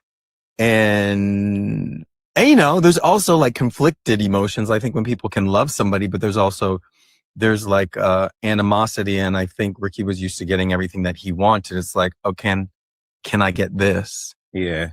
Because this is, I'm not a psychologist, but No, I understand. I'll catch you. Speaking of what you think now. Let me see what it is about this. And also let me see if I can get it. And let me see, and maybe there's a little tinge of like, I can get it. And that kind of hurts you, cause I'm hurting. So hurt people do hurt fucked up stuff. And do. And that is true. That's the problem with when I say like when it comes to a lot of people, it's like, yeah, in our community, we definitely always want what we can't have.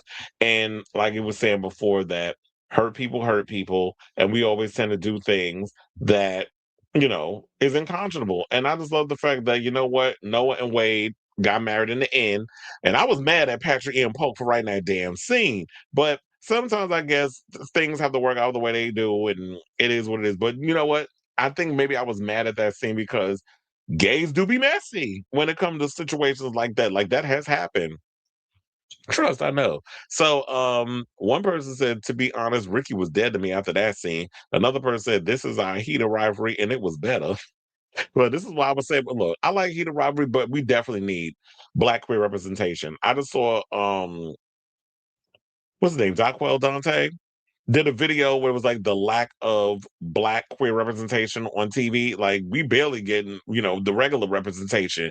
And for Black queer people, it's worse. People still be out here windmilling hard to get, we want Noah's Ark back, but it's not even up to Patrick M. Pope. It's up to the powers that be. And shout out to Patrick M. Pope, by the way. And I'm gonna get to the rest of some of these other comments because Patrick M. Pope just recently sat down and did an interview with T.S. Madison on her Outlaws podcast. And it's definitely something that a lot of people should check out. I will leave the link to that in the description once I'm done with this live.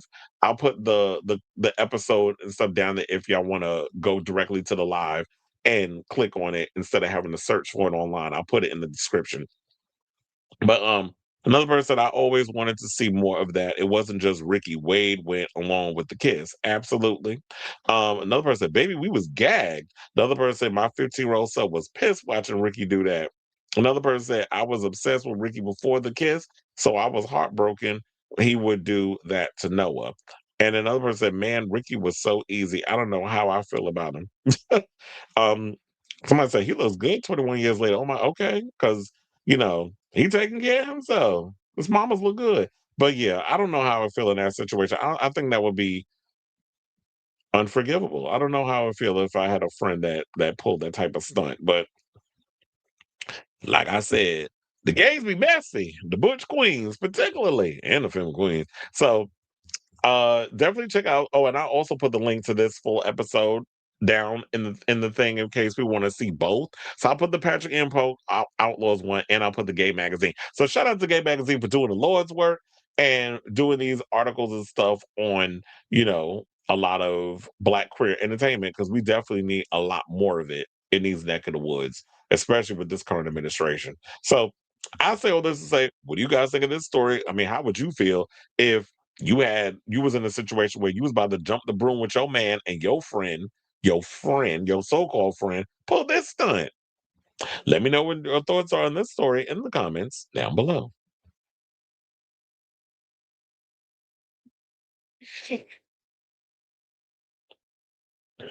I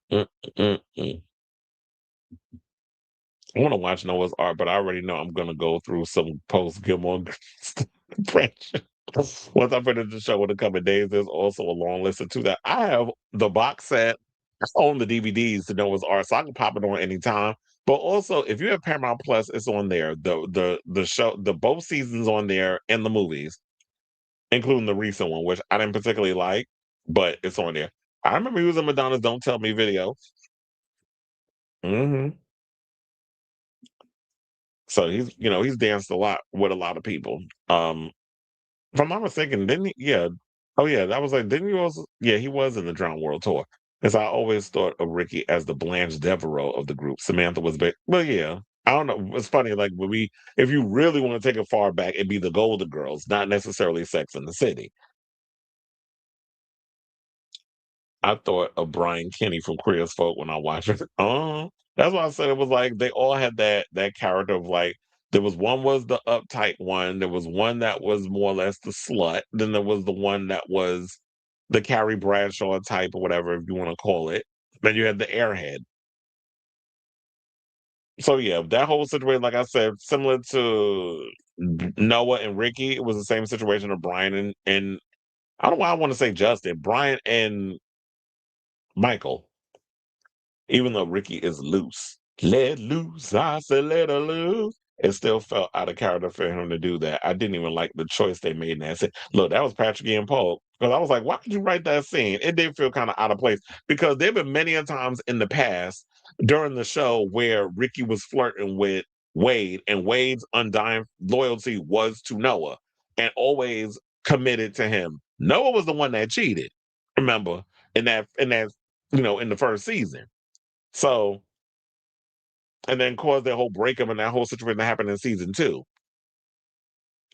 So he's always kind of thwarted off Ricky's advance. Then we get to jump on the broom, and then this is where we go. But I guess these are ideas that Patrick want just shoved in there because of the behind the scenes politics of trying to get a black show on the air and not trying to compromise some of the stuff, because there was stories that was coming out where he said they wanted him to push interracial relationships on the show, and he has no problem with interracial relationships, but the fact of the matter is he wanted to show true black on black, like real same gender loving, as the word that we're going to take from one of my favorite books, B-Boy Blues, same gender loving relationships.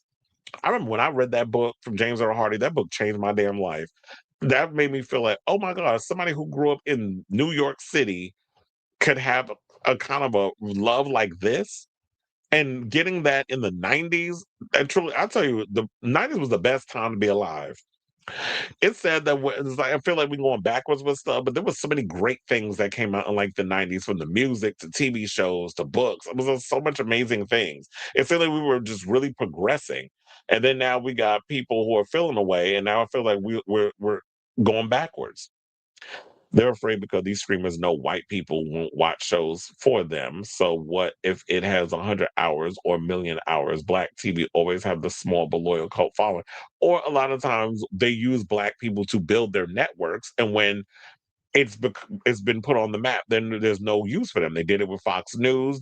Fox News. They did it with Fox, the regular channel. They did it with CW. They've done it many a times. They did it with Tubi. Black people helped build Tubi, put Tubi on the map. Now y'all pushing them to the side and creating. It's the same thing that continues to happen. But yeah, they don't do niche shows because the numbers they want won't happen. Like you said, only analogy I can make is when Dean cheated on. There you go with them Gilmore Girls. He is obsessed. On one hand, I'd be pissed, but on the other, I'd probably, here you go. That's why I joined. I'm down for a threesome. Yeah, just get it out your head. Like, okay, you got to have sex with my man now. Go about your business. But then again, you don't want to open up that Pandora's box if you're not willing to be into those type of open relationship situations. So I wouldn't even waste my time. Anyway, y'all, we're officially at the end of the show. I want to thank you all for tuning in to the latest episode of Chris Avalon Unfiltered. I'll probably, if there's anything of interest to come out in the news and hot topics or whatever, I'll do a final show before I take the Christmas break off. I'll probably take tomorrow. Well, then Wednesday is Christmas Eve, and then Thursday is Christmas Day. So I'll probably take those 2 days off, depending, because I want to keep these. I got to keep these algorithms running. You don't want to be going too long. So, Yeah, if there's anything of interest, I'm not making any promises. I'll be on tomorrow. If not, I'll probably do a Christmas Eve show. But if there's nothing of interest going on, if it's a little slow news day, then if I can't grab or pull up anything, then it probably won't be a show. But we'll see. I ain't making no promises, as I said before. But I love you all for watching. Thank you all for your continued support and checking out this crazy, messy show. Hit that like button and subscribe, all the good stuff you have done already one final time. And yeah, love you all for watching. And until next time, ciao, darlings.